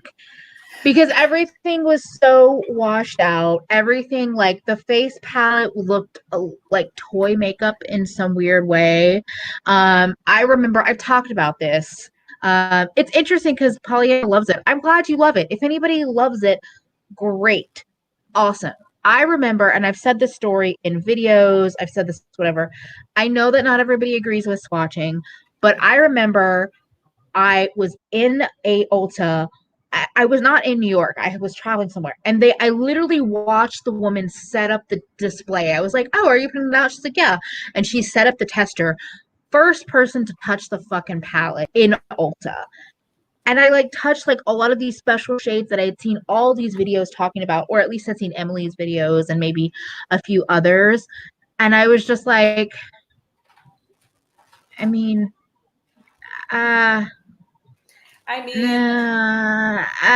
no. And I think at that time, I had probably bought like from Luxie Beauty, from ColourPop, and maybe Coastal Scents in terms of indies.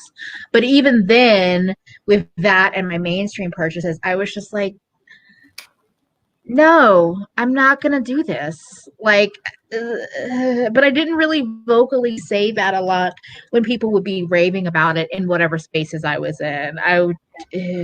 No. Because like initially, it's so funny. I wasn't gonna get the Patricia Brights collab from Revolution, Makeup Revolution. Because first of all, I don't normally like face palettes, right? However, when people with dark skin, and I honestly, I'm not even subscribed to Patricia Bright anymore because like she's just not in my league anymore. Same. You know what I mean? Same team. Yeah. She's not really, in my league. And by that, I mean, like, I'm glad. I'm happy for her. I wish her all the success. Not like she gives a shit what I do for her, but the thing is, these were brown girl face palettes. And I was like, these are brown girl friendly. And it was 2 of them for $14. So I was like, all right. And I got them. Yeah. And both of them, all 3 colors are great. And it's not overwhelmingly large. Like those are other things that I liked about it, that they're not huge palettes or anything. So that's when I did pick up. It was like long after the fact, but like, that's what when we're talking about. I don't really have like a connection, but I bought it anyway. Like I don't have a connection with Patricia Bright like I used to have when I first started watching her. Now I just don't have that, but I still liked that she created a palette for us who have rich skin tones. Thank you, Darius. And I will say to applaud Makeup Revolution, I like that they keep their collabs around. And maybe it's just because they produce such a high quantity that it stays around, but I like that you can like see it and think about it and maybe come back even months later. I'm with Mia in that, like, for me, like, I haven't tried that much from Makeup Revolution, but I just felt like even for me here in America, for the money, it still wasn't worth it because I felt like cost wise, it just felt more expensive than it felt like it was worth. So, also I love how so many people in the chat are like, can we have more child-free YouTubers? Yes. Please. I have unless the child is doing so. And see, that's another thing, right? Collab wise, that kind of changes your perspective because as shitty as this may sound, I am a childless woman and I do not intend to change that. So when, ew, dude, sorry, I don't know if you guys heard him be like, but like, I did. Okay. But like, I didn't come here and start watching your channel for family content. So as soon as family content starts showing up on your channel, like, oh, it's my kids, and I'm like, I didn't wanna. Like, I feel really shitty about it. I don't like it, and it's nothing against them. It's my preference. So now I've just learned, especially with really large creators, I'm just like, I will unsubscribe because it's going to show up in my recommended anyway because they know I like their channel, but I don't want their notifications coming on all the time. I just don't. It's just kids. I'm so sorry. Yeah. I don't mean to be mean or hateful. I literally This is the don't. safe space, Audra. I'm saying that this is the safe space. Like that's the other thing though, is being able Irene to said, I wish you will. say I that's wish the you thing is will. that I hate that you can't say that without loading it with I don't mean to, I'm not being mean. I know you could do your own thing, but like it's like we should be able to say I'm just not interested in child content. I'm not interested in family vlogs. I'm not interested in baby updates. That's not what I like to watch. And if you want to include it on your channel, that's your choice. But I'm going to feel more disconnected and it's probably going to change how I consume your channel or how I like take in what you put out. Yeah, I mean, and that's me. Like, I will be completely honest. There are people whose channels I used to watch, but it's like the moment that they were like, "I'm pregnant," I was like, "Ugh." And like, I know. Because here's the thing, it's because I knew that suddenly every post, like all their Instagram, all their Twitter, everything was going to be about them being pregnant instead of like the beauty content I fucking showed up for. And I get that you can change, but that change isn't for me. You know what I mean? Like it's Yeah. fine. I almost wish that they would do a disclaimer like, now I'm pregnant and we're just going to spend the rest of my channel talking about me having kids. And like occasionally we're going to talk about beauty, but we're going to talk about me and my pregnancy, baby bumps, buying baby bullshit. And like, that's what it is. What? Really? Fuck people like that. I hate people like that.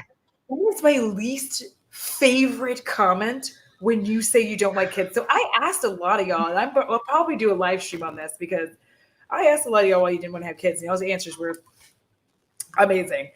But it's like, I don't like children. I'm so sorry. I don't like them. I will totally do a live stream on that. I would do multiple live streams on that because it's just like Like uh it's really a fucked up response. Like, you should be grateful you were born. And you're like, what? How does me not liking children have to do with me being born? Like, because the fact is that they'll always go, well, you were a child once. You're like, I know, and I still don't like them. I'm not one now. Like, also I didn't choose to be a child. I did not choose to be born, but I'm making a choice as an adult, or maybe I made the choice when I was young because I was pretty young when I was like, I don't want kids. I didn't like it. But yeah, I yeah. mean, if your content changes to like family shit, like no offense, no tea, no shade.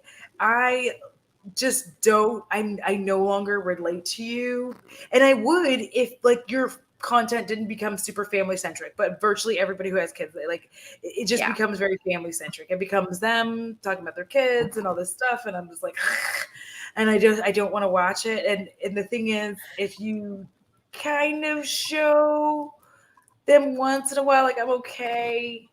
But if it's just like, especially the I'm pregnant thing, like that just doesn't end for 9 fucking months. Like, no offense, but for 9 months, it's just them, ooh, and I'm gonna put this on, ooh, felt the baby move. I'm like, you could have cut that out. Like, that's who I become. I become the person who's just like, you could have cut that whole thing out because I was fine with your review up until you started like messing with your bump.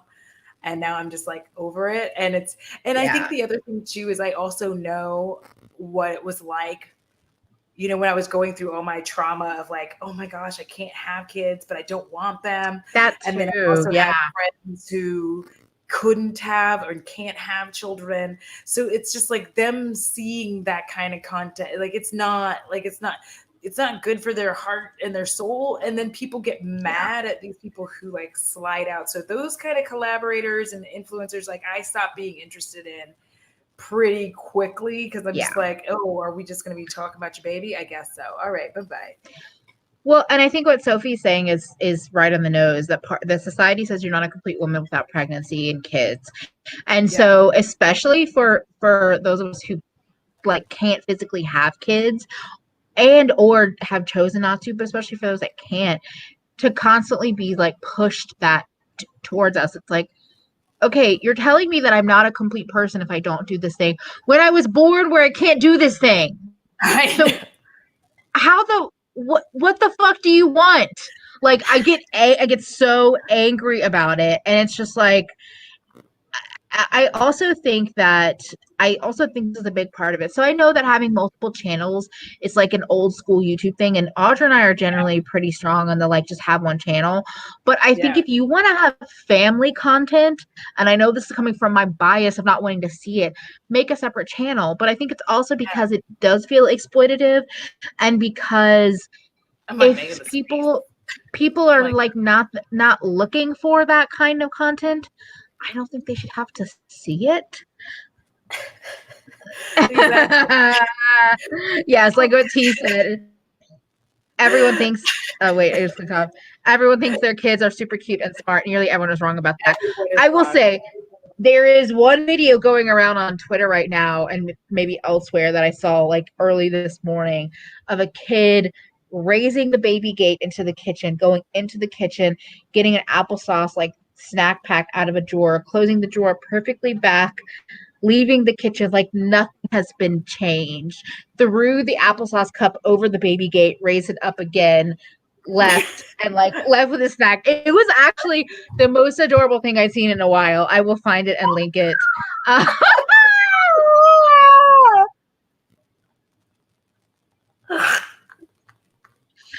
Oh my gosh.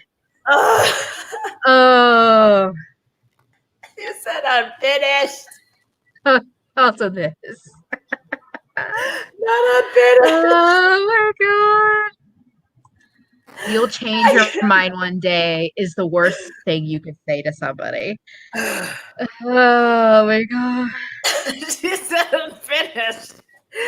Like I want my own crotch fruit, but I think 90% of kids are boring potatoes with eyes between crotch fruit and potatoes with eyes and unfinished. I've heard them referred to as crotch as well. Like, here's the thing. My number one thing is this.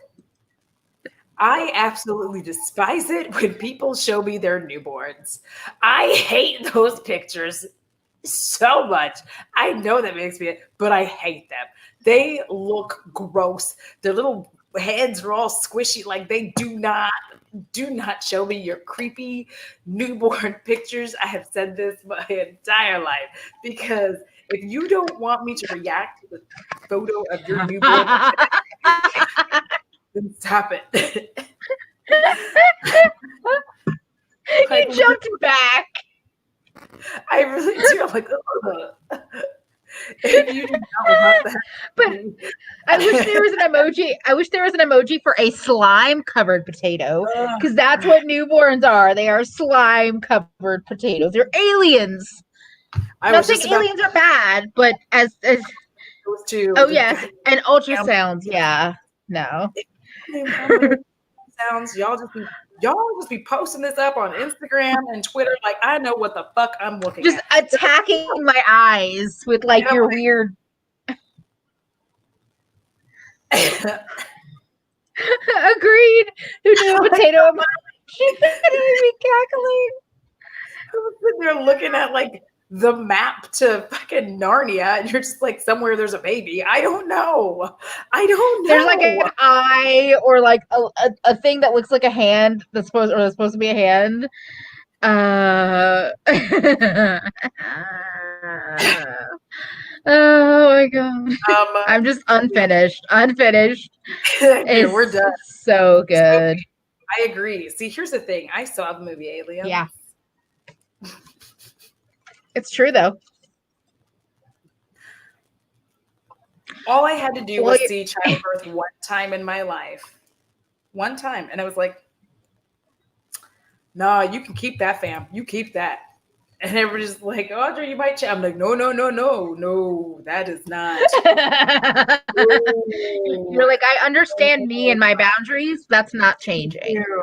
And then what's worse, people will look at me and go, well, you have all those tattoos. I'm like, ha ha. But guess what? When I have these tattoos, no part of me stretched uncomfortably. So, I'm just that's not the fucking same. Shut the fuck up, stupid people. That pain is different.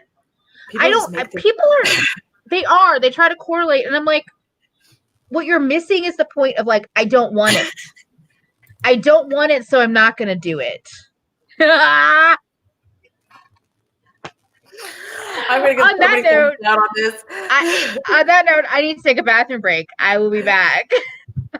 All right. Yeah. So here's the thing. Okay. Here's my problem with babies. There's so many of them, but it's like, so for instance, people will say things like I give Bo like muzzle kisses. I'll kiss his little muzzle, be like, mwah, mwah, mwah. They're like, oh, you kiss your dog on the mouth? And I'm like, yes, Becky, I do. But you have a child who stuck his tiny 4-year-old fingers into his ass crack, stuck it straight up his nose, and then handed you some fucking Crispecks and was like, Mommy, you want? And he had already partially chewed them and you ate them. So I'm not trying to hear that shit. Do not come after me kissing my dog on the like muzzle and on his nose and use that against. I'm not. No. SD, those are super creepy because they look like aliens. It's like really, that's one of the creepiest things I've ever seen in my life. All mouths are disgusting. Sorry.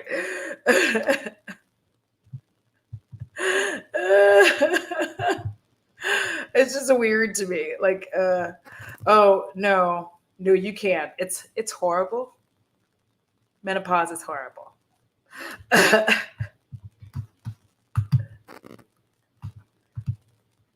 Wait.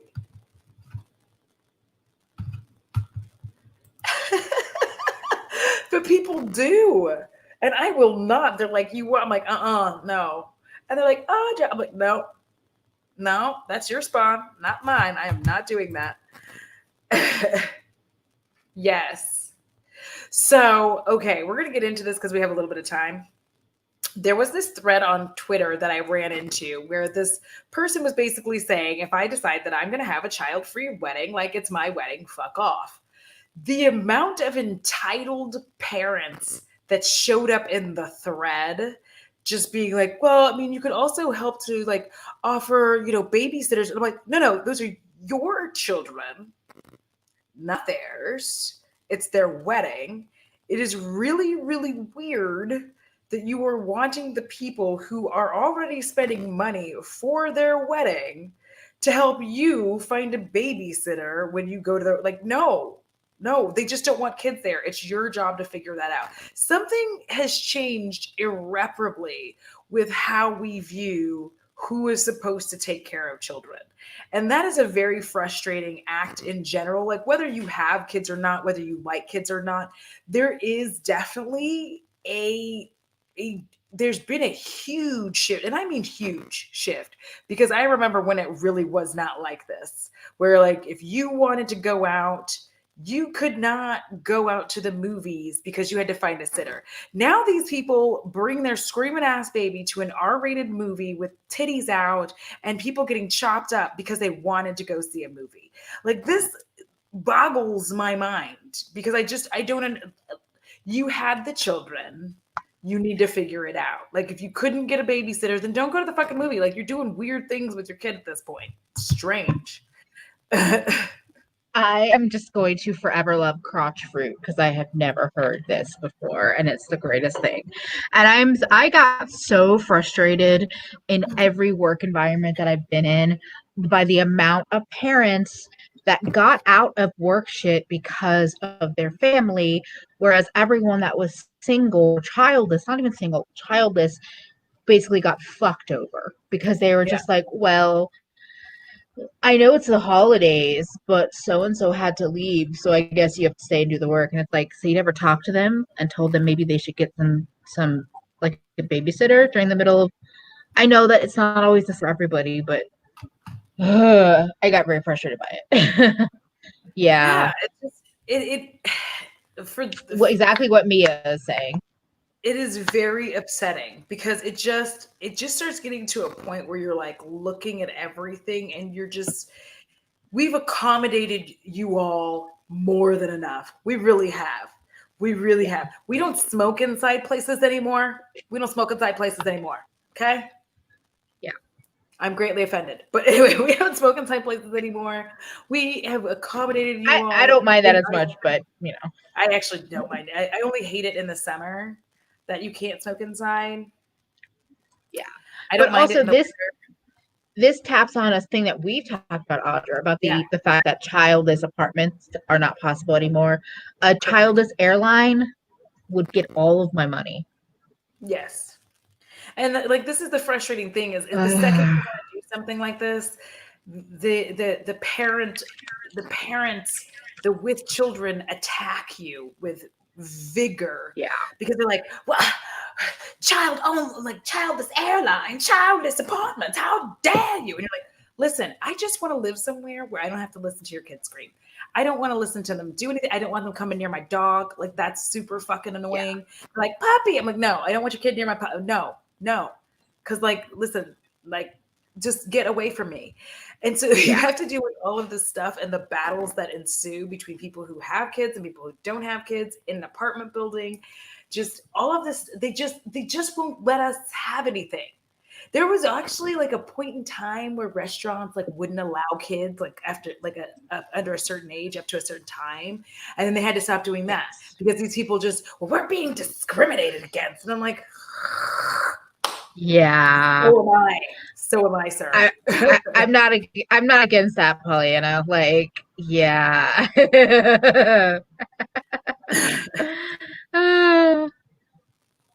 Yeah, Yeah.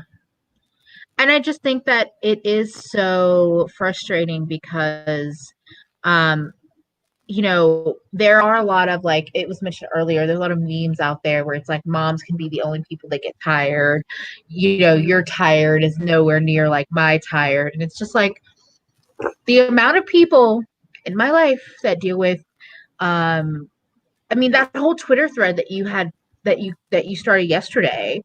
yeah, Why can't I think of the fucking word? But we a lot of us are regularly tired.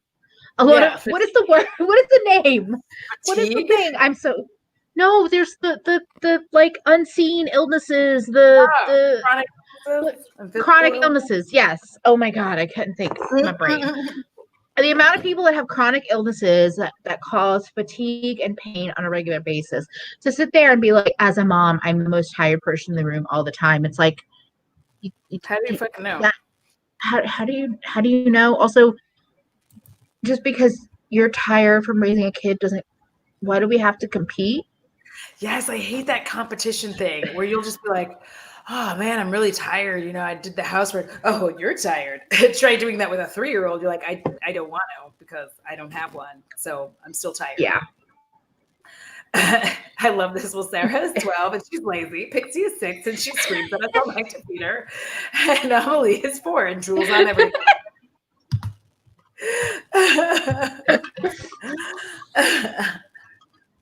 It feels very much like you end up in these like weird ass competitions when you didn't want to be in one. Like you legitimately tell somebody like, "Oh man, I had a crazy night last night. We like went out and we had drinks. And, oh, I wish I could have drinks. I was up all night with a teething baby." I'm like, "Shh, that's not what we were talking about. We were talking about having a good time having drinks, and you just ruined You it with hushed your them. You hushed them. I don't know why. Because what I want to say is like, shh, you chose that life. Like, just you chose that. That was your choice. And even if you feel like society forced you to do it, it was your choice to listen to society. In some Yes, ways. because I was like, "Ooh, I do not want to deal with your crotch goblins." Like, no, that's not my thing. Yes, a lot of parents had a rude ass awakening with this. Like, Yeah. I feel like, I've known for a very long time I don't want to have children, and I'm so glad This is true. that I did it. And honestly, aside from all the various reasons I didn't want to have kids, I just don't want to be tied to another human being for my entire life. Yeah. Because people say, "Oh, 18 years." That was Kanye's dumbass. It's not 18 years. It's their entire life. Like you are tied to another human being. Yeah. Your entire life. Because people don't think about it. Every graduation, holidays, marriages, when they have kids, like you are tied to this person Yeah. for the It's rest of forever. not into being tied to another human being like that at all. Just not all. I do. No, like I love somebody with my whole heart. I don't want to do that though. I do think that Faye has a point that there's definitely some imbalance of that. So if a mom is tired because of the kid all the time, maybe we need to help moms more. Maybe their husbands or boyfriends or girlfriends or wives need to step the fuck up and do more work to help them. Because I think that's also what happens is that, like, there's a lot of even working moms that they work, they take care of the kid, they're somehow still also responsible or end up doing housework and all of that stuff, and their partner might be working as well, but they're not doing all the other things too. And so it's like, why should it be on the woman in the relationship to hold all that? Well, and see, I can't share this person's TikTok because they didn't want to share it on Instagram. I'm sure because they're doing reels now and they don't want anybody sharing their content. But basically, she went ape shit. It was like, you always hear men talking about like 1950s and the 1950s housewife, but they don't talk about their role in this. Like, do you want to make sure that you take your happy ass and get up and go to work every single day wearing a suit and like provide all of the income, buy all of the things? Do you want to do all of the things while I stay home and make sure that the house is clean and dinner is on the table? Because you sure aren't providing that end of the deal, right? So it becomes, there's a few reasons. The main reason that a lot of moms are tired is because they shouldn't be at work right now in the first place. And I'm not saying this in a gendered shitty way. It's because a lot of times women are not given enough time to spend with their infant before they go back to work. Yes. So then they have to go back to work and still be the main person who picks up the child, not because the father's incapable or won't do it, but because the mother has the milk. So all of that, because like not everybody is fantastic at being able to pump, and even if they pumped at work, so they don't have extra milk at home. Some of them, like they pumped while they were at work, they stored it, and now they've got to take, so they have to go. So they're running around doing all of this crazy shit when realistically, for the first year and a half of that child's life, they just should be getting paid, and they should be staying home with that child. They should be allowed to do that thing and raise their baby, because then you have those people who are so angry that women are essentially refusing to have kids or waiting until they're much older, which is more dangerous for us generally speaking. But the issue is, who can afford to have kids at 25 anymore? Who the fuck can afford that? Like who? Yeah, like, who can afford, exactly. with both of you working for like an entry level type job that you've been working for maybe 2 or 3 years. So let's say that between the two of you, let's be generous and say that you're making $60,000 between the two of you. Mm-hmm.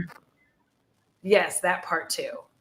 Postpartum is a very real thing. So it's like you're making $60,000 between the two. That's not enough. It's not enough for you to do all of the things. Wow. Yeah, Romania has 1.5 years of paid maternity leave. Yeah, no, nowhere near that in the U.S.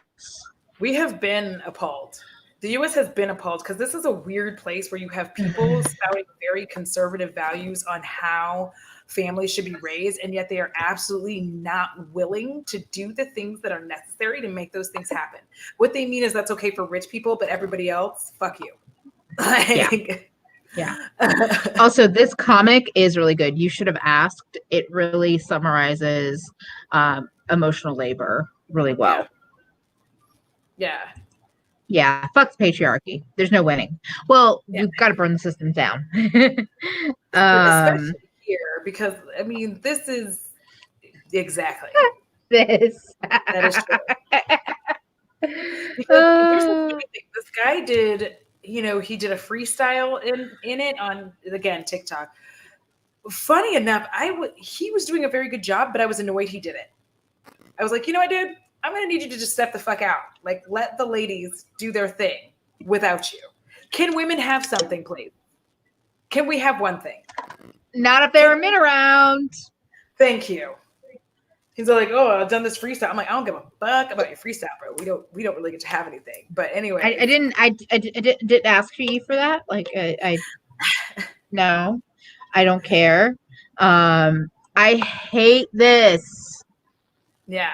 It messes people. Okay, this is this is such a terrible way to speak to people because you're telling them that they're wrong, that where they are at right now is incorrect, and will Yeah. change their mind. And then as they grow and get older and they don't change their mind, they're going to be like, well, am I missing out? Am I doing this wrong? Like, am I not listening? Yeah. Am I broken? Or it will influence them to start trying to change their own mind because our brain highly influenced. And then you change your own mind, you have the kid or kids, and then you realize, fuck, I didn't want this. This is not what I wanted.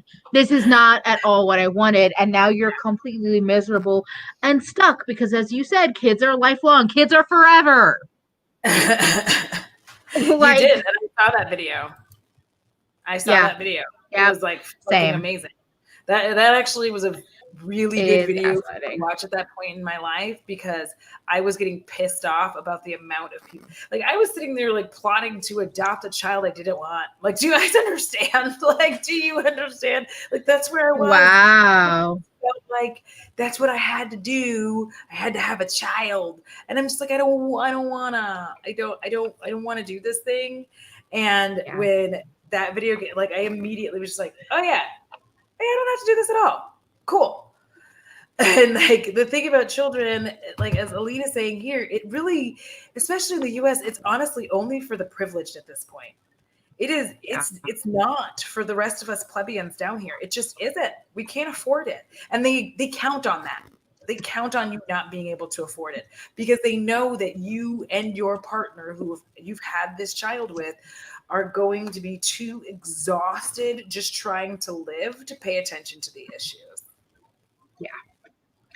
Exactly. The more you've talked about that, about how so many things that like people get thrown in their face is a way to basically distract poor people from what's actually going on in the world or in their own country. I was like, oh shit.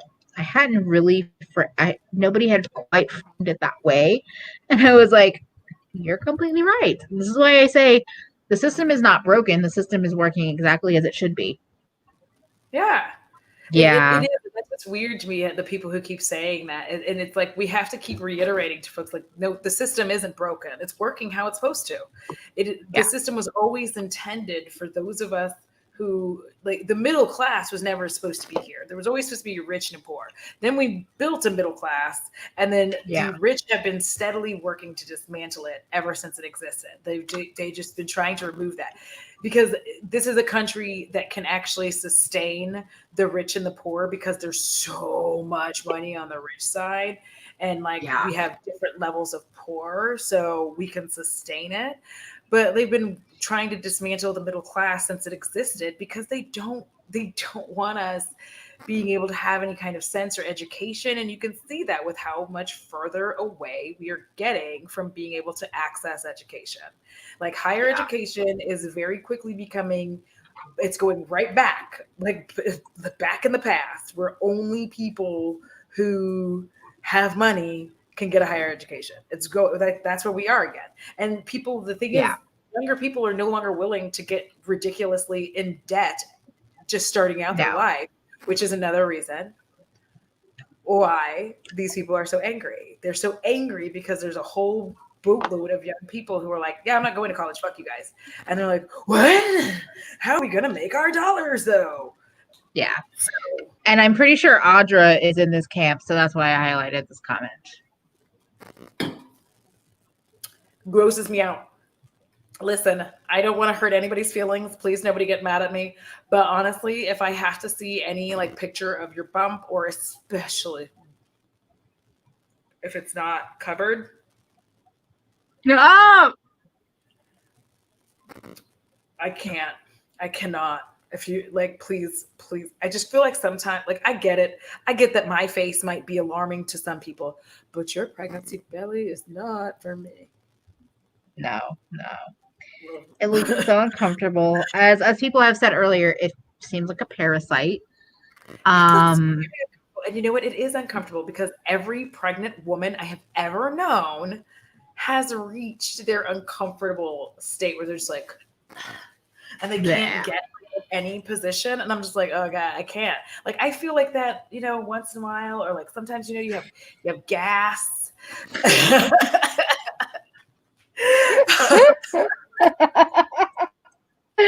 The things pregnancy does to the body. Yeah. And this is what this is. But this is why it makes me. Pregnancies. You don't have to be pregnant at all. But it makes me so angry how expensive adopting is and how out of reach it is for so many people. And this makes me so fucking angry because it's like people that want to be parents that can't because their body doesn't allow them to, or whatever other reason they don't want to carry a child, like, but it's totally out of reach. Yeah. I've never found baby bumps beautiful, but I understand it. Yeah, I get it. Yo, I'm so sorry. I didn't even listen. If I'm just glad that there's not cameras in my house to like document when that happens to me, because I'll just be scrolling along. Ooh, there you go, Bo Bear. I'll just be scrolling along, be like, and I'm like, and I have to also this everything is about making money. Nothing is about a safe and healthy delivery. It's the wedding industry, the baby industry, the pressure to then have siblings, all of that is all about making money. Real estate, yeah. The real estate industry is exactly. But yeah. Then I'm upset if you even like lightly like touch my shoulder. I'm like, ugh. Yeah. Like I get very weird. It's like, did your fingers touch my body? And that was before the pandemic, y'all. Yeah, no. This was way before the pandemic. I'm just like, no.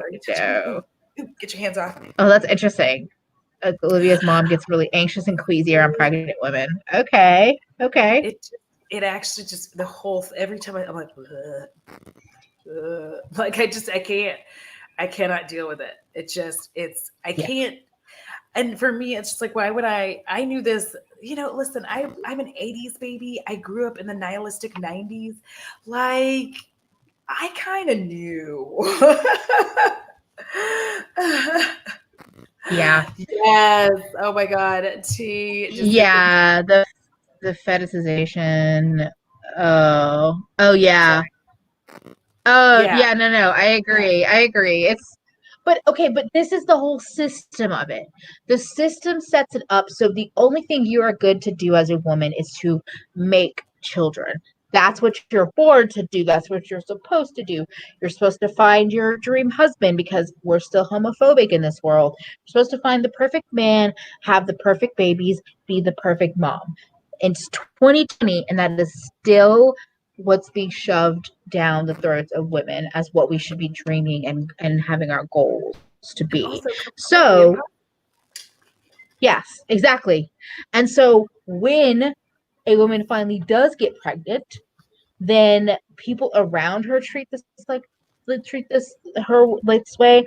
She treats herself this way. This also ties into the bridezilla model. Yeah. The bridezilla and the like goddess pregnant woman are very, to me, are tied in why they come to be. I don't think it's so much the women. I think it's everything around them. Like people were saying some shitty stuff to Christy, and what really fucking bothered me, what really bothered me about that was how many people were like, "You don't attack a pregnant woman like that." I'm like, no, take pregnant out. You don't attack a woman. You don't attack that woman. Period. Because people should not be mean and hateful, regardless, right? We need to stop trying to add descriptors onto why you shouldn't be mean. Like, no, just don't attack a woman you don't know. And when we keep saying, oh, well, they're pregnant. Oh, well, they're pregnant. Oh, well, they're pregnant. It becomes like this weird, this strange little thing where I think it fucks up your head. And I think that for mothers, of course, I couldn't know, but I feel like it could contribute to them not feeling so great after they have that child, because you've been like lifted up and told you're everything and told you're fantastic. And now the baby's here. You're not exactly sure what the fuck you're doing, especially if it's your first one. And since it's out of your body, like you're wondering if you've lost your status. And Agreed. You. Yes. Yeah, like pit bulls do that to me. Like I'm like, oh, I know what it's like to be a mom. Oh, yeah. Dude. Oh, he heard that. He was like, let me just, press that button. But yeah, I think that there's all this, you're totally right about, like, you have the baby and then you are struggling to breastfeed. Maybe the kid is not latching on, you're not producing enough milk, or postpartum depression hits hard. Your body, like, maybe you had a C-section, so now you're recovering from that. Maybe you didn't have a C-section, but your vagina is torn and you're recovering from that. Or, like, all of a sudden your hormones have fluctuated greatly. Your partner is not necessarily being what you need for yourself, your family. Like, there's all these different things that are happening. And it's like, I was just being, like, praised and treated like a goddess when the baby was inside of me. But now that the baby is born, I'm like trash. I'm forgotten. Now that the baby's born, you have all the condescending Susans wandering around like, oh, I wouldn't hold the baby like that if I were you. But I mean, it's your baby. Exactly. or like the family that's like, oh, I wouldn't hold the baby like that. Let me show you. And then they take the baby and just hold it. And they're like, I'm like, you're not showing me, you're hijacking my child. Like, you're almost guilty. You really almost guilty. Oh, sorry. I'm sorry. But that's the reality, is like the things that it does to the body. So for those of you joining now, like, so sorry. We sorry if you watched it to that, but not sorry. Whole, we already talked about the collab influencer type thing. Like, that's been done. I don't know if we actually like officially ended it, but like now we're talking about pregnancy and sorry. Okay, but I hate this mindset that you're being told that you're selfish to not be a mom. That because you're not willing to give up your career, your personal life, your whatever, you're selfish. You're not selfish. Why Actually, I feel like you're selfless. Yeah, exactly. Why can you not appreciate yourself, create a strong and like fulfilled life for yourself? Hey, Christine, like, why? Thorn. Exactly. I lost my train of thought because I saw that. But yeah, I hate this rhetoric. It's like, you are a person. You deserve to create a life for yourself. And then from there, if you want to have a partner, your partner should be able to create a life for themselves, and you can create a life together if you want. If you want to have kids, have kids. Again, I just like all of what we talk about. I'm not necessarily against that. It's not for me, though, and I don't think anyone should feel pressure to create a human being. Like, there should not be pressure of like, well, you should do this. Procreation in and of itself is more than a little selfish. Okay. So, because I've seen this come up where people will say things like talking about the next generation and fixing the world. I'm like, so wait. So you're telling me that you're having a baby in a world is hot garbage with the expectation that they might possibly fix it? Are they Superman? Like, it's just weird. I feel like it's actually selfless for you to decide that you don't want children because you can't afford it. It's not a good plan for you. It's not something that you want to do.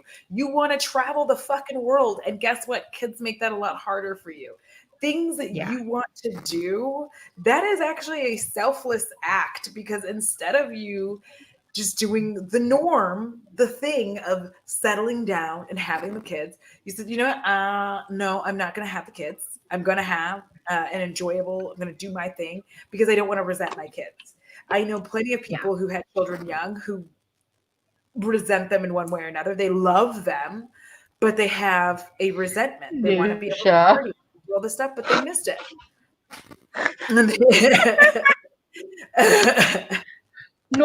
like calling out of work for your pets. Yeah.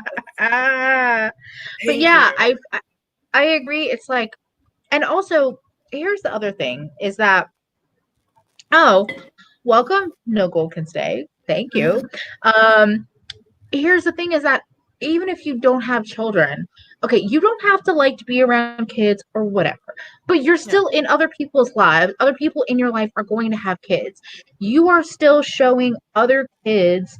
You have plenty of people, a lot of people have plenty of opportunities to help raise kids, set good examples for kids. Like, I want to be able to be like, oh yeah, I am seen as like this cool aunt or this cool friend that shows, not that parents are not like independent women or whatever, but that you can like have your own life and do your own thing, and you shouldn't feel pressure to fall into any one kind of thing that the world tries to stick you in.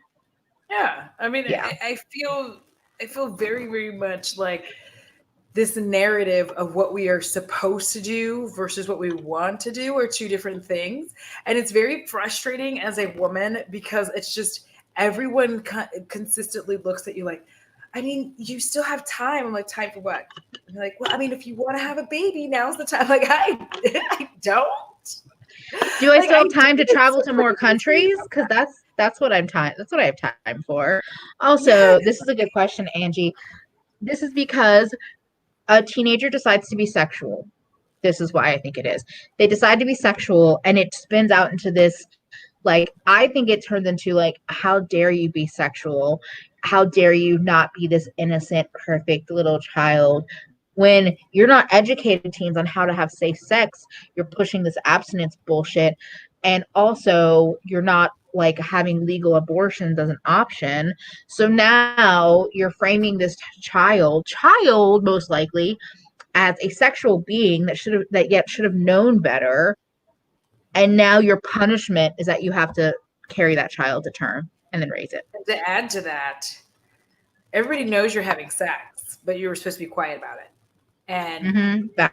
teen moms on like this is gonna sound horrible, but teen moms get treated like trash because realistically, you were supposed to be quiet about your sexual activity. And when you got knocked up, there was a time way back in the day where people went to stay with an aunt. I'm gonna put that in quote. Yes.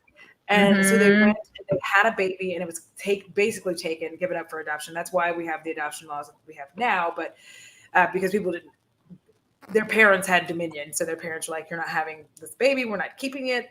So they were sent away and then came back after they've done all this work to hide your pregnancy. And then you go visit your aunt for a while, you have the baby, you come back, you're baby free, and you go on about your life.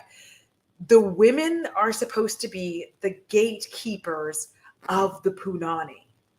You are the punani gatekeeper. You're not supposed to let him in. However, boys will be boys. It doesn't make any sense because, like, that's how we have a whole assault culture, right? Sorry. Because we tell women to gatekeep the punani, like, guard your carnal treasure, but, like, Yeah. also, boys, it's your job to try to get at Yeah. the carnal. So it doesn't make any sense. It's not a thing that Yeah. makes sense to me. No, Hi, because it's like, Mary. guard your carnal pleasure. Don't wear that; it's tempting boys. Like, you're in control of that, and yet you're telling men, like, you're telling boys, like, boys will be boys. Like, you can't control yourself, so that's why the girls have to not wear spaghetti strap tank tops. You're Yeah. telling boys and men they can't control themselves. Guess what? When they don't control themselves and assault women, that's your fucking fault. That's society's fault. It's the boys' fault too, but it's Yeah. society's fault for perpetuating this like, and also game, the like, you have to chase after someone. It's like, no, don't, no, Yeah. I'm not chasing. Like, it's not that kind of game anymore. I mean, based on what you're Oh saying, yes, this, if a boy likes you, he hits you. yeah, I mean, we have been trained as women. Women have been trained to expect and accept assault and abuse. These are things, these are actually things that we have been trained to accept. Whether you like, you Think about it all day. We have honestly been, because we don't just not report because nobody's going to believe us, right? When assault happens, we're not just like, oh, nobody's going to believe it. We've also been trained to understand that, like, this is just the way that it is. And you have to, like, put it into levels as to whether or not, like, was it a stranger? Okay, maybe I can report it. Well, was I drinking? No, never mind. I have to move that. Yeah. So the issue Were is, you wearing that skirt that you're wearing now? Oh, yeah. So we've honestly been trained as women to accept behavior that is predatory and awful. Yeah. And that training has not gone anywhere. It's still continuing to this day. And we want kids, people keep wanting their children to do better. And it's like, how can they do better if we keep living in a society that keeps training them to accept this? So the boys are trained that they can take what they want and that they should. And then the girls are trained that they're supposed to try to stop them. But if they're not successful, it is what it is. Yeah. And this too, the fact that birth control is shamed, it's like, yeah, I mean, I grew up in North Carolina. I remember that like health class, they would like touch on the concept of STDs and protection, but not really. And really, even in public school, abstinence was the main thing that was really discussed. And it's like, why don't you talk about safely protecting different kinds of condoms, different kinds of birth controls? Oh my God. That's a good point, Allie. The only teen mom never shamed in history, Mother Mary. It's like people. And this, like, yes, the whole if he hits you, he likes you, pulling your hair, like, again, the chasing, the like, oh, he's acting like he doesn't like you. You have to like chase after him, or you have to chase after the girl. Like, there's never any respect taught. And people underestimate how much kids can understand. They can understand respecting others. Yeah. Oh, when will people just understand that feminists don't hate men? They believe in their abilities to be decent. All men have to do is be decent. Sarah, man, if you had seen, just because I think I talked about this a little bit in the last live stream, but I didn't really get to go into detail about it. So the whole thing was a woman coming in saying, I don't even know if I did get to talk about it, but all she said was, it would be nice if we had female-only gyms. The men came out, the crabs, the trolls, the butt crumbs. They came. I can hate that.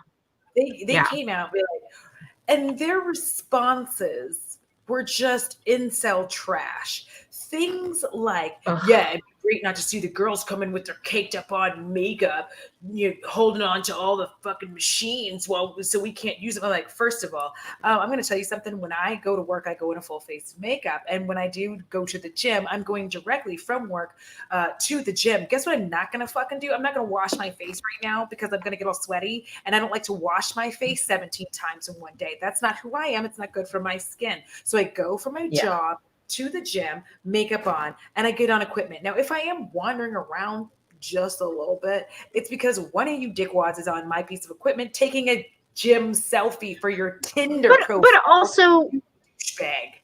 Okay, but also, it's an open space. You can fucking wander around if you want to.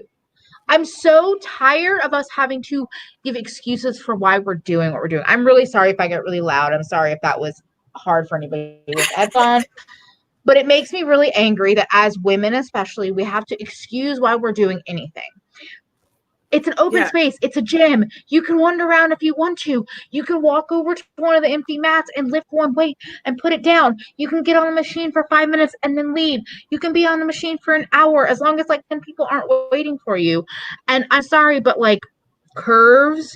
So Curves, I didn't even know about this, but Curves was not an actual gym. Curves was a controlled. I went to Curves. Curves was a controlled circle of. It was an open. Okay, for me, it was an interesting place to start with using certain machines that are in gyms. But it's not just a female only gym. It's an exercise class basically. Yeah. And I'm just so tired of women and anybody that kind of presents feminine, presents I'm sorry, I'm trying to figure out my words with that. But I'm tired of people having to, I'm tired of non-men having to excuse their existence anywhere, doing anything. We're literally asking to just be in a space that isn't predatory. Like we're just asking, we're like, can we be in a non-predatory space? And then here they come making it predatory. That was the thing that really upset me, was the amount of them that their comments made it predatory. Like one woman even told a story about how she had been going to this gym for a while, and after a few weeks, a guy came up to her and said, "Oh, hey, that's a new set." She had on like a new gym outfit, and he said, "Oh, that's a new set. It's nice." And so somebody else, some other guy underneath it had the nerve to go, "Isn't that a compliment though?" And she's like, "No, because it means he's been staring at me long enough to know when I have on new gym wear." He knew I had on a completely new set of gym wear. That's not a compliment. It's fucking creepy. Like, and the fact that they're just guys who don't even get it. Like, they don't even see that it's a problem. Their immediate response is like, "That's a compliment though, right?" And you're like, no, it's not. Because like I've been going here for weeks and I've been wearing different things, and he's noticed everything that I've worn. And now he's noticed that I have on something new. So that's really creepy to me. It's not It's okay. stalking. And this goes into when we talk about how rom-coms are fucking up this world. Rom-coms embrace stalking. Rom-coms show behaviors of stalking, and they show it as just being cute or playing games or chasing, when it's stalking.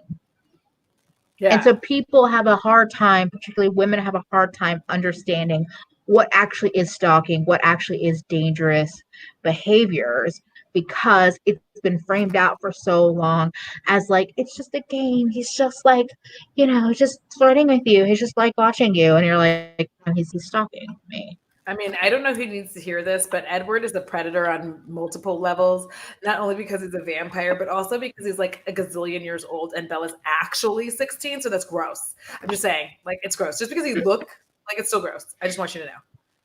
I was just yelling about everything. So it's okay, Becky.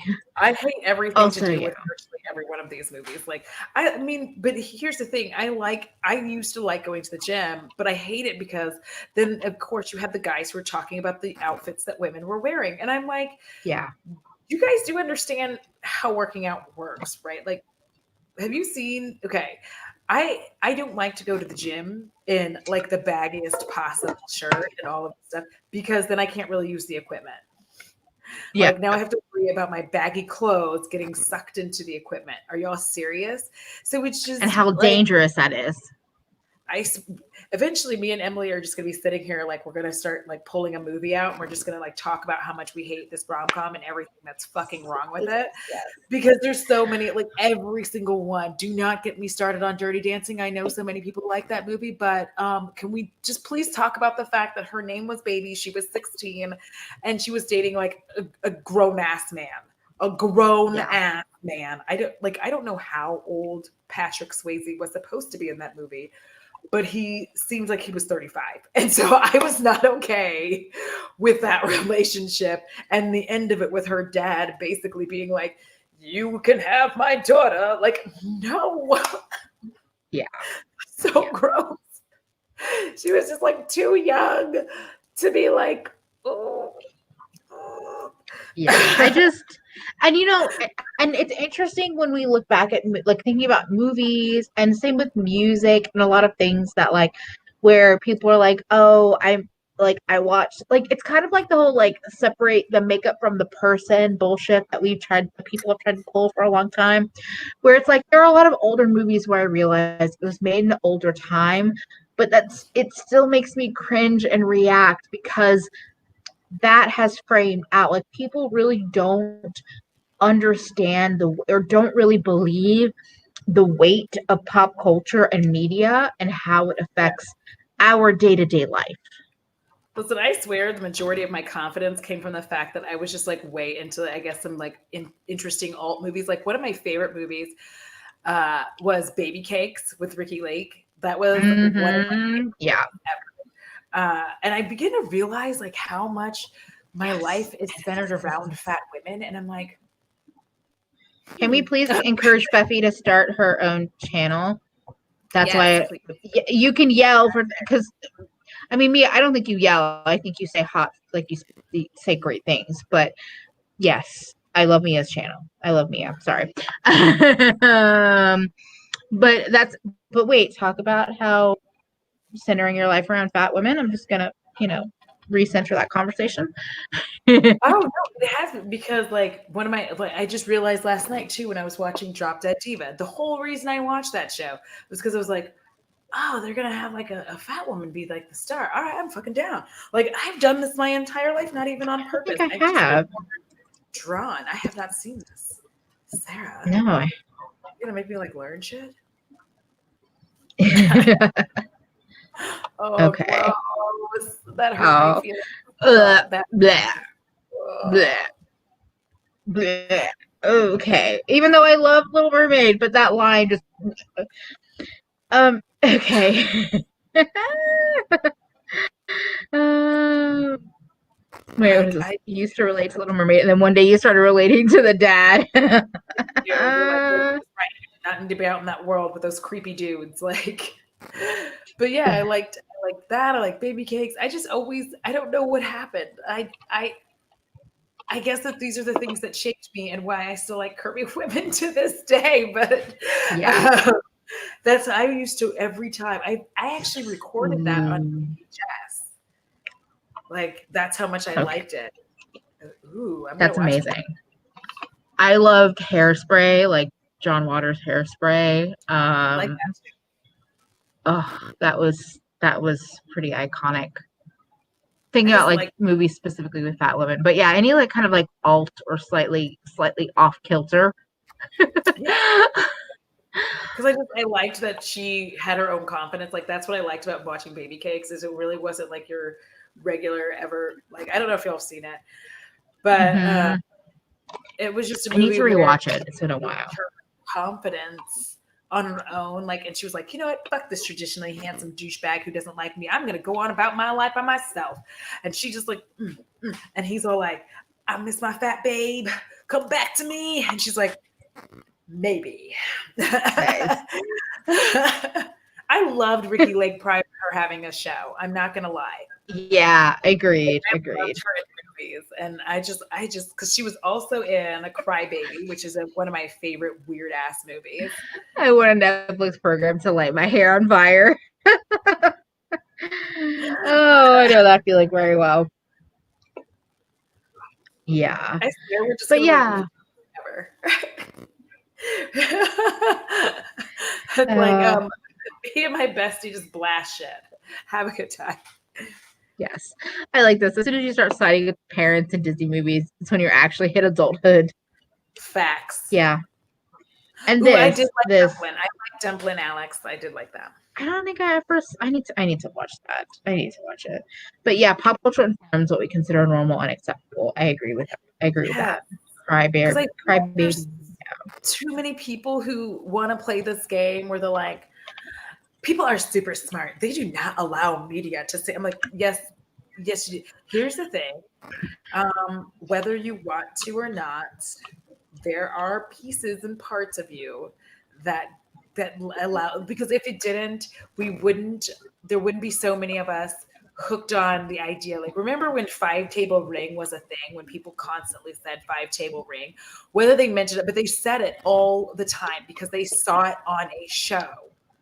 And they're like, oh, if you don't have a 5-table ring, then I don't want to be with you. And for those of you that don't know, a 5-table ring is a ring that you can see when you're in a restaurant. You can see that ring from 5 tables away. That's a 5-table. I didn't even know that phrase. I was like, what are you talking about? Yes, a 5-table engagement ring is a ring that you can see from 5 tables away. When you're in a restaurant, you look over, you're like, damn, we don't want to say that we are being conditioned. We don't want to say that these things. Good night, Esty. Night, Esty. But these things do affect us, whether we want them to or not. You know, you don't want it to affect you, but it does. Like at some point, you have to realize that some of these things are affecting you. Like your version or ideals of romance can be greatly affected by the media that we consume. Right? You can feel very much like you have to have like roses. I like that. bed. 5-table eyeshadow. Thank Yeah. Yes, I want to see me from space, not diamonds, but a see me from space ring for my damn self, not for an engagement. Yeah. I can see a ring pop from exactly. It's a 5-table ring. Oh gosh, that was like that. That's how old I am. I'm dating myself way back. I like this. I started siding with the Disney villains like Aladdin. The Sultan is a trash ruler. No wonder Jafar can't stand him. Like, here's the thing: is that I think people think that they're. Yeah, like I think people think that they're smarter. People are like our brains are very powerful. We are smart people, but I think we overestimate our intelligence and how we can fight against the influence of media. Because we're like, oh, just because I know what a 5-table ring is, or like just because I know that like, having a big engagement ring is like so like classist or whatever, it doesn't mean you don't want it. Like. Yeah. Or like the whole thing of you have to find your prince and there's only one person in the world for you and you have to find them. It's like, that's not like you could, I mean, wouldn't it be cool to think how you could have like multiple people in the world for you? Like you could have like 10 different partners that could all be amazing for you. You don't have to have them at the same time. But yes, and well, this is not just newer teen rom-coms.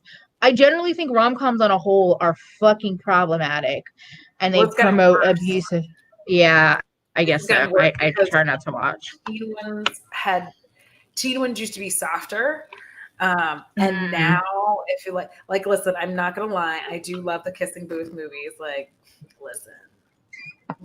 It was very exciting. Sorry, I like have water all over my face. I don't know what happened. Also, beer happened. So like beer happened. Life happened. It's my eyes.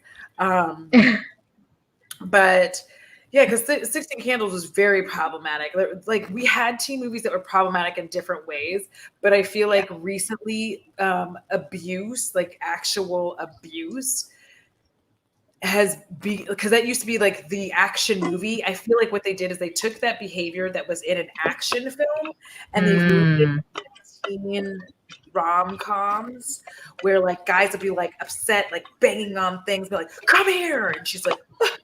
And she turns around and like goes with him anyway, which is like, that's not okay. All of this stuff is just horrifying behavior, and we're gonna have to stop allowing this to be the way that we show this to young women and young men, because both sides of this equation need to realize that like you can't do that. And yes, everyone was straight and they were cis and they were horny and they were doing creepy shit. Yeah. Like, listen, I'm not gonna be mad about anybody's kink if you want to do, used underwear selling or whatever. But the fact that kid had her underwear and like showing, like, no, that's weird. That's weird. Weird. Mm-hmm. It's a weird world that we're basically constantly creating, and it's just I don't understand the constant push to have men behave this way in the movies, and I don't find this sexy, and it just it won't go away. It is pervasive and it will not stop. It just keeps like it's literally moving from genre to genre to, like, they just keep moving it around. As soon as somebody notices it, pays attention to it, does several different documentaries and a bunch of different YouTubers talk about it, then there's a Netflix documentary, they move it somewhere else. That's all they do. Because like there are people, like there are the pick-me's who will get on Twitter and be like, I just want men to be men. I'm like, shut up, pick-me, shut up. There's different. If that's what you want men to be, you can keep men. They can stay over there. Yeah, I'm gonna go. All those creeps then start showing up, being like, I like doing manly things. I'm a man. I chop wood. Like, it's just weird. I don't know if any of them said they chop wood. And I'm like, you've never held an axe in your life. Shut the fuck up. Because I feel like all those dudes that are like, I'm a man, I chop wood. I'm like, you live in an apartment in the middle of the suburbs with your laptop and yourself, and that's all you do.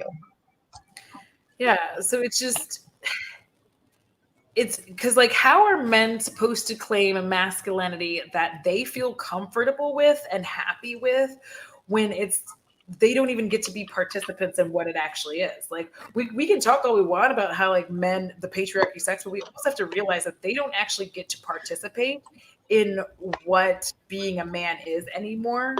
Like they have more agency, far more than we do, to decide what is male and what isn't, but they don't get to participate in the conversation, which is why we have that bullshit, which is like the merce and the man bag and the man this, and you have to put man in front of everything.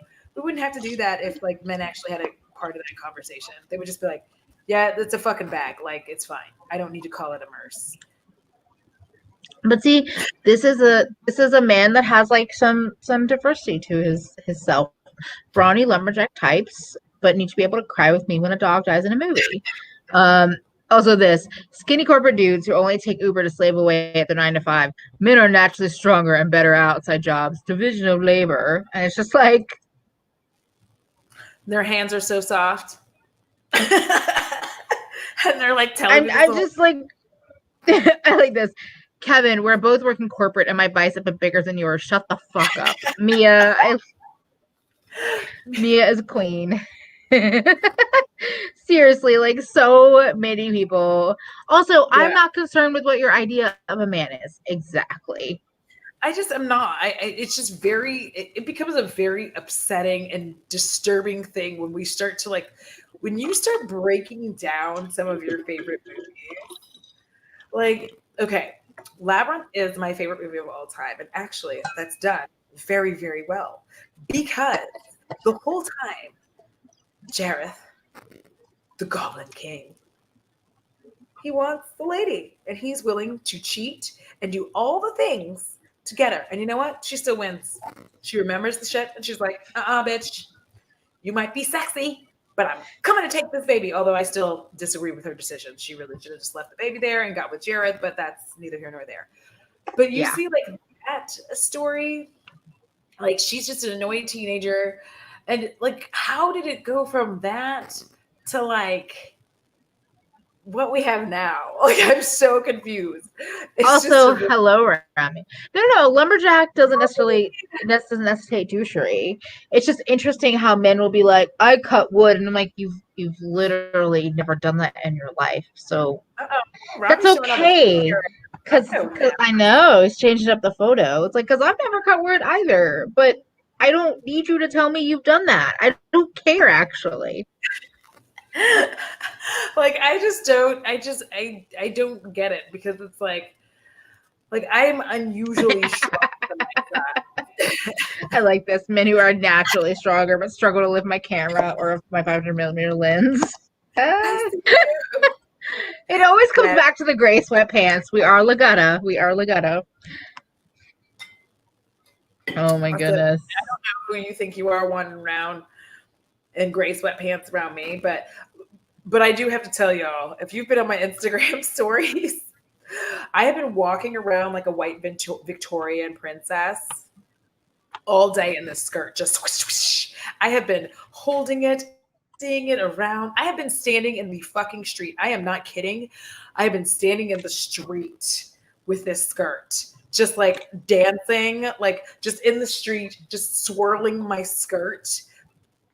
Listen, I have to go across the street to smoke cigarettes. I know it's a horrible habit, whatever. I'm aware. But I have to go across the street to smoke cigarettes. So now that I have to do that, I'm making a fucking show of it in this skirt. I'm literally looking this up right now because I haven't seen it yet. Oh, I love skirts like that. I love them. I love pleated skirts. It's so long. It is so long that I have to like lift it whenever I'm going up the stairs. I'm like a fucking lady. I'm like, I am having the time of my life in the skirt, and I was like, I need to get more skirts like this. I need. Is that ThredUp? Yeah. I need to go on ThredUp because I've been craving some more clothes, new old clothes. Because it's like I don't feel bad about buying lots of new shit, because then I could just like get it all back to ThredUp basically. Yes, I am. I'm still eating. I put my sushi away, my sushi cup thing, but I had my seaweed out. So I'm like, I'm gonna eat more. I like seaweed. Yeah, I just think that like men can be whatever. They don't have to be just purely strong lumberjack types or soft and strong. They can be diverse people, but they also need to like learn. They also need to like break themselves from toxic masculinity. And again, yeah, they are human beings. They can be whatever that they feel like they want to be, but they also need to not play into what toxic masculinity is telling them they need to be, or what women can't be. But T, between you and Alex, anytime the gray sweatpants are mentioned, it's just like, what? I think bathroom break.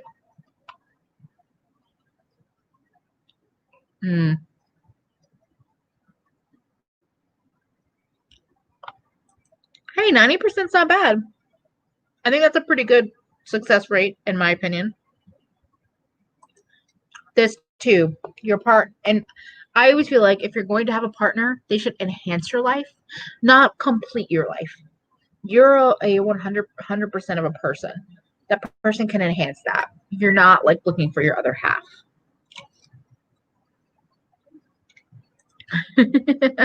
Exactly. Torrid's a little expensive. I only shop from them on sales and pretty major sales, but I should probably look at like ThreadUp and see if there's Torrid secondhand. What? Mia, please picture this. Martial arts classes full of men, and they were all commandoing under sweatpants. Okay.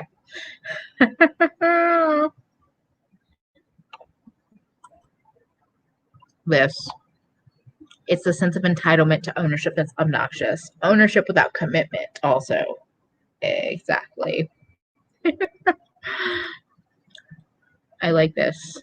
Ooh, Allie, I love this. I want 5 table partners. Good friends, good wine, good pets. I love that. You and me both, Lemon Tree. Not for me, but if you're gonna do it, just choose wisely.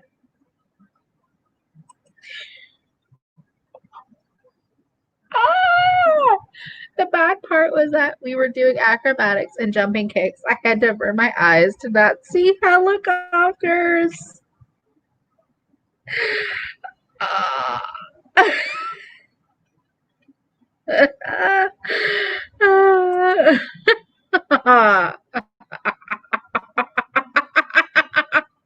I am losing everything.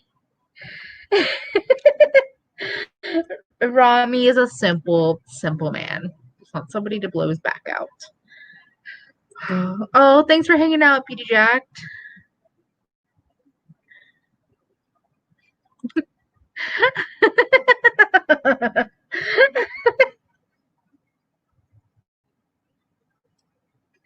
Helicopters. I'm of the internet era of the helicopter video or image that was very popular at one point in time. Yeah, I'm just gonna say that.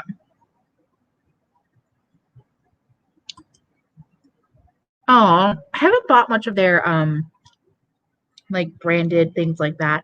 I love their bralettes though, and I like a lot of what they do, like their jeans. They have a certain cut that actually fits me without needing a belt.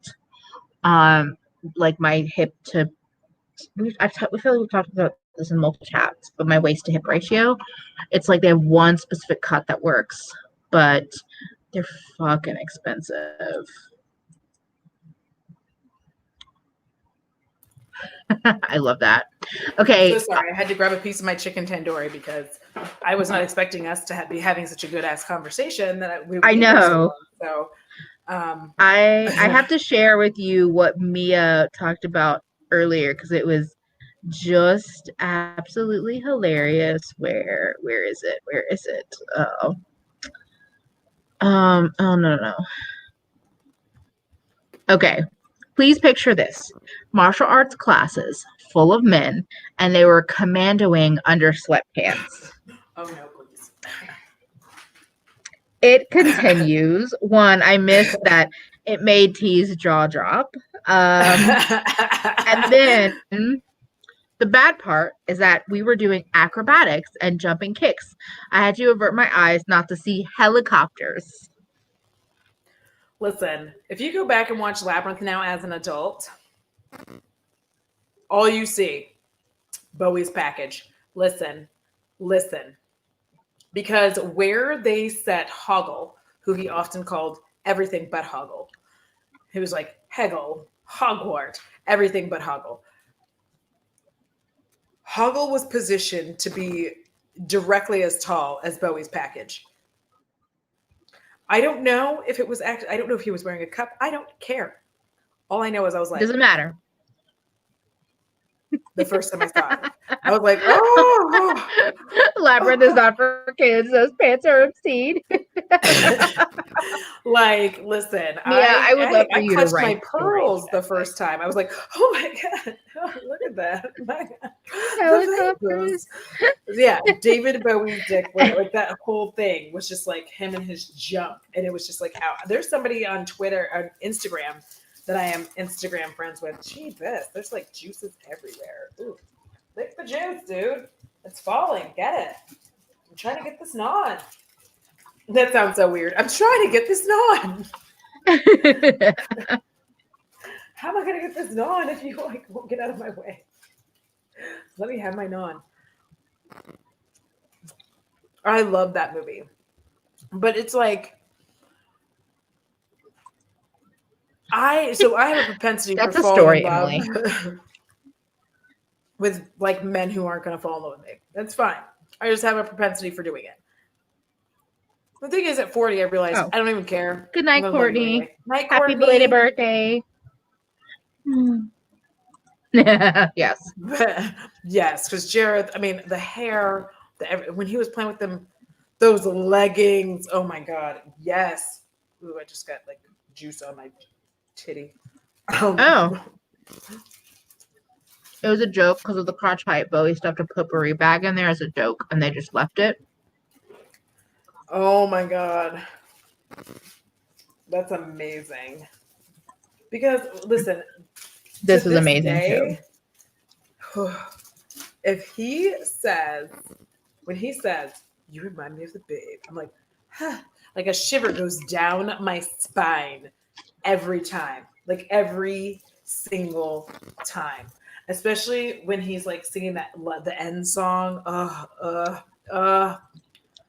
Oh my God. That's why, for those of y'all who don't know, Sylvie, one of my subscribers, was like fucking awesome and sent me this like David Bowie postcard. That is so good.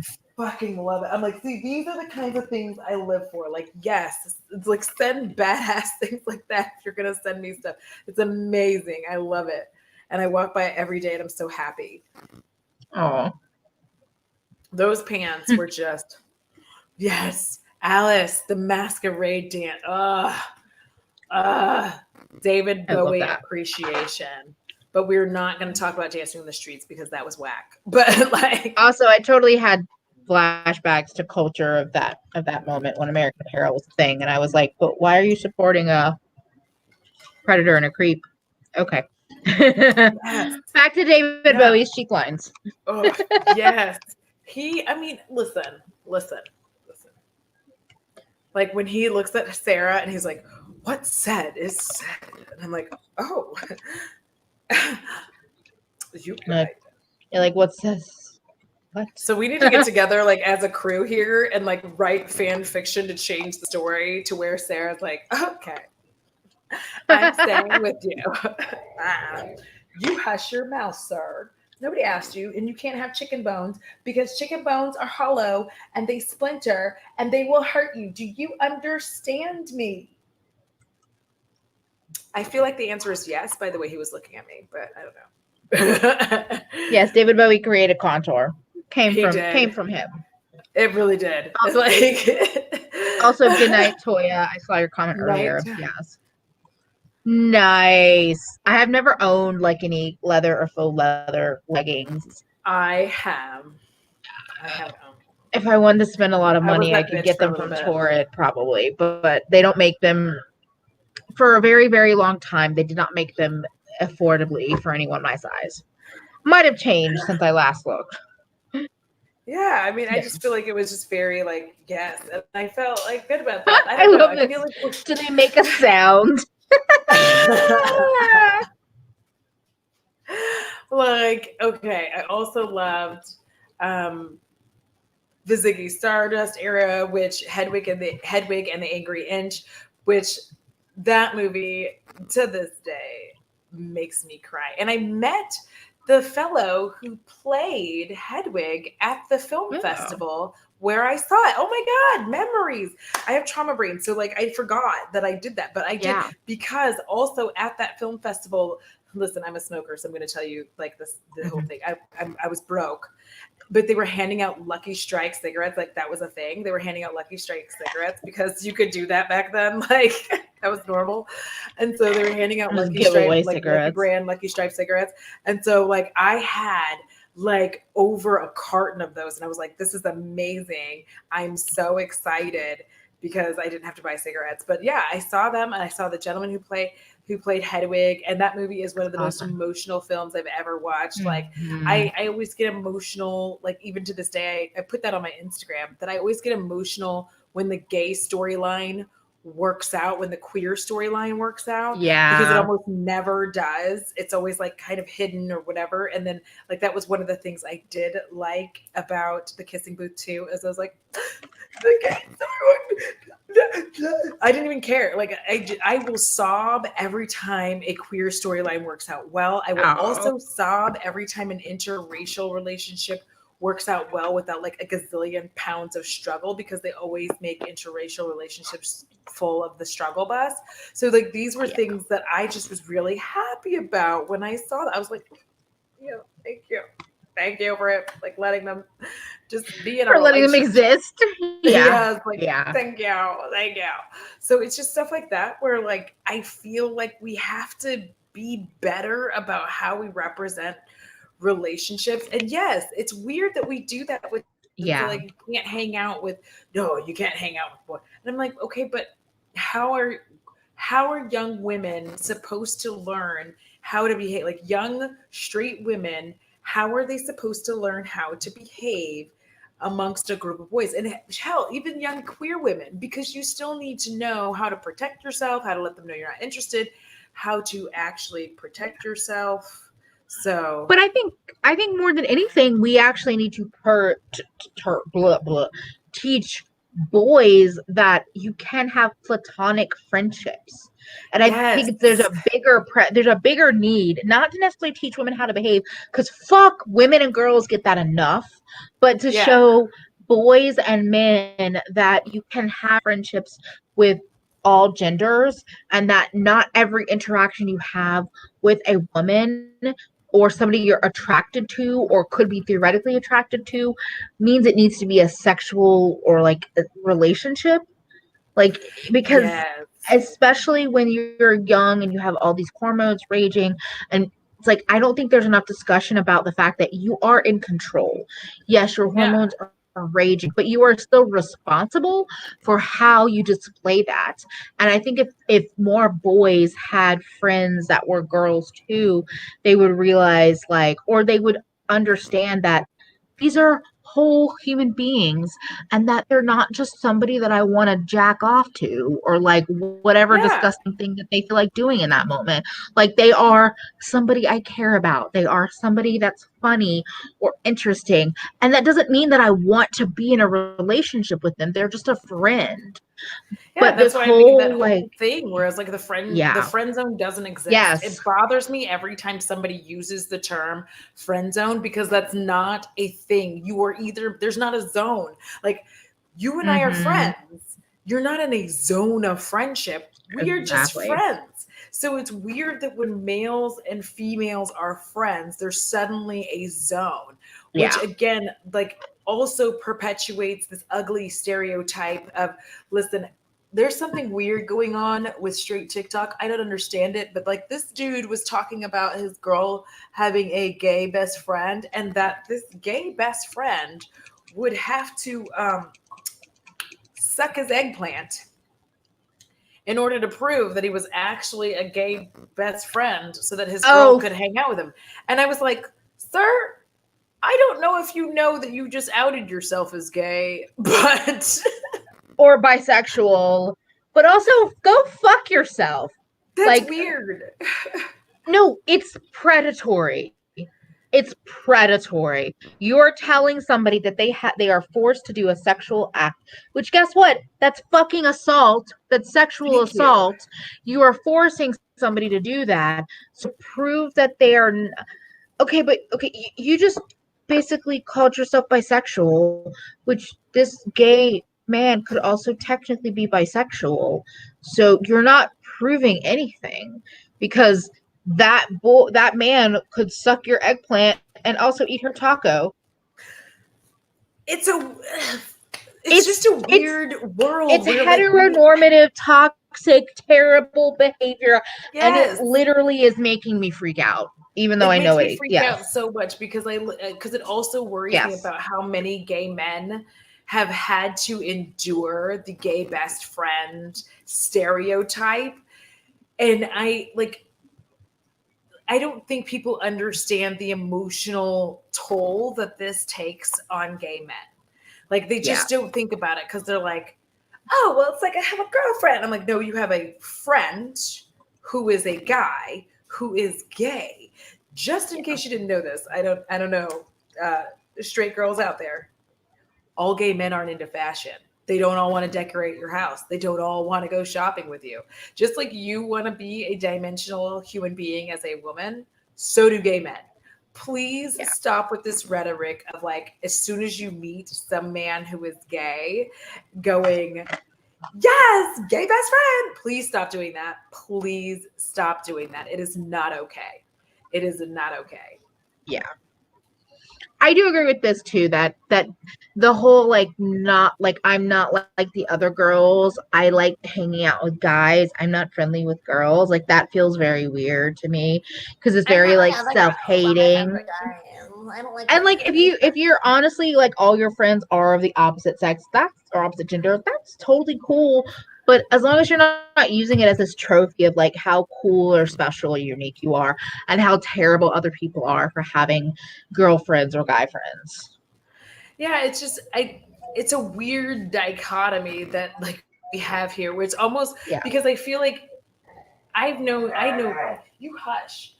We probably have like 15 more minutes. He doesn't want to do anything but like it's all good. Pay attention to it. It's all good. But like it's a weird dichotomy. He's just like, Mom.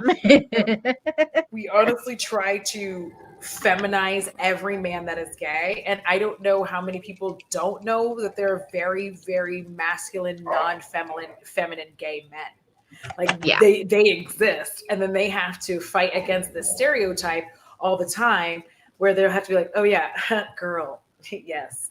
And they're like, that's not who I am. Like not every gay man is doing this. And it just really frustrates me because I feel like, it's weird because as a Black woman, I have that kinship. And I think maybe that's why I've always like been one of those people who's, if you were weird or strange or you felt odd or awkward, that I was always just like, come be a part of my family because I'm weird and I'm awkward. Ever since I got to the US, I was like, I'm just different and I didn't feel good about it. Yeah. But yes, please. I'm good with that. Yeah.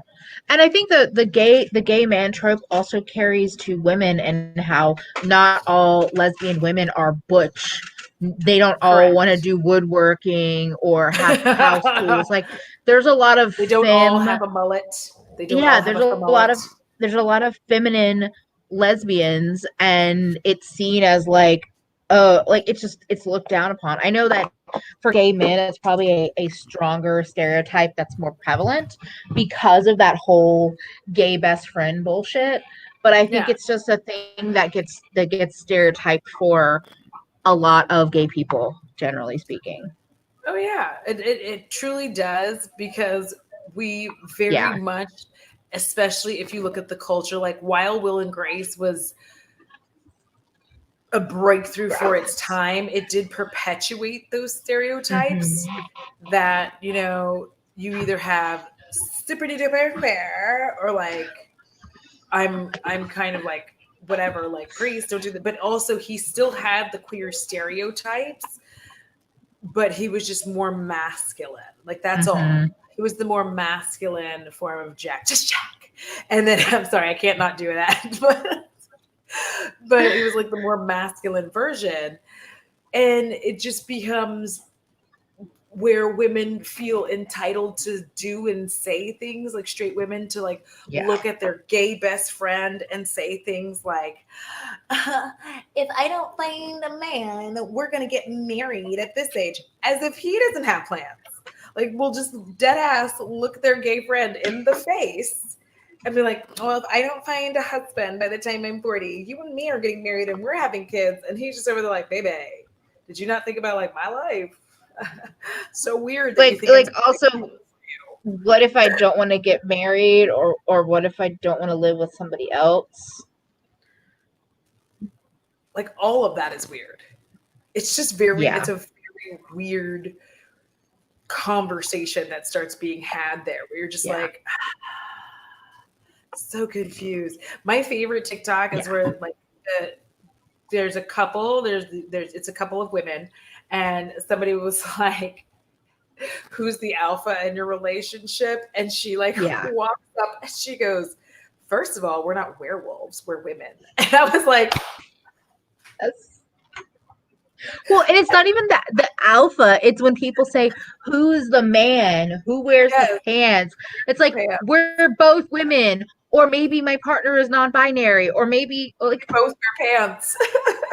We both wear skirts. We both are nudists. We don't wear shit. Fuck you. Like, again, toxic masculinity and toxic femininity fucks us all over. Yes. Yeah. So apparently we need to have more of these kinds of streams. Apparently. Because down, you seem to be DAF for it. And I down as fuck. Yeah. We're wondering. Yeah. We don't seem to be DAF for it. So, you know, we'll start planning some more of these for our 5 for 5s. Please, wait. I got me a banner here. What? Yes. You can actually send some ideas for us so that we can discuss these issues.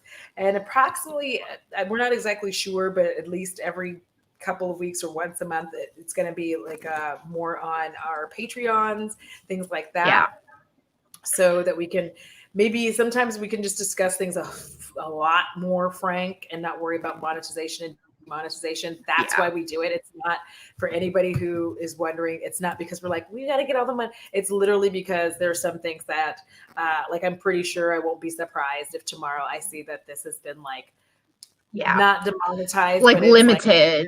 It's limited. And so that kind of stuff we have to like work on. So what's up? And also your ideas can include if you're like, oh, somebody would be as a cool guest on the stream, or if you're somebody that would like to be on the stream, especially like you have a good, like a specific idea for us to talk about. And you know, the other thing with like the Patreon too is that it gives us a space to explore like new topics we're still learning about or learning how we want to talk about. So it's a good place for if you want to have a conversation that's maybe a little bit more sensitive, or where you want to share things that feels a little bit more, it's a more private space than just this YouTube. And and I think, is it in the description box, your Cash App? Everything's in the description box. There we go. Yes. Bo was seconding that. I'm glad y'all have been able to hang out with us. I'm glad we were able to like talk influencer stuff and then go into this whole world. Oh, thank you, T. Yes. Please email, because I will forget things. Yes, marketing we hate from brands we love. That's a great idea. Oh no, Thorn. Yes, skincare. No. We need to figure that out. But I hope the computer is not actually going out with the blaze of glory. I hope so too. Y'all have so many amazing ideas, and the email is honestly the best way to keep us in one organized space. We're trying to organize ourselves better these days. So We appreciate that. Thank you everybody for hanging out with us. Thank you Thank you everybody all that's so just much. been like putting so many great thoughts into the chat and supporting all of our, I'm not gonna call them crazy theories, just all of our thoughts, all of our This emotions. is like our biggest group yet, so I really don't even know what to say other than I know. all so because I'm beside myself. I love you all. I want you all to have a fabulous evening, and until next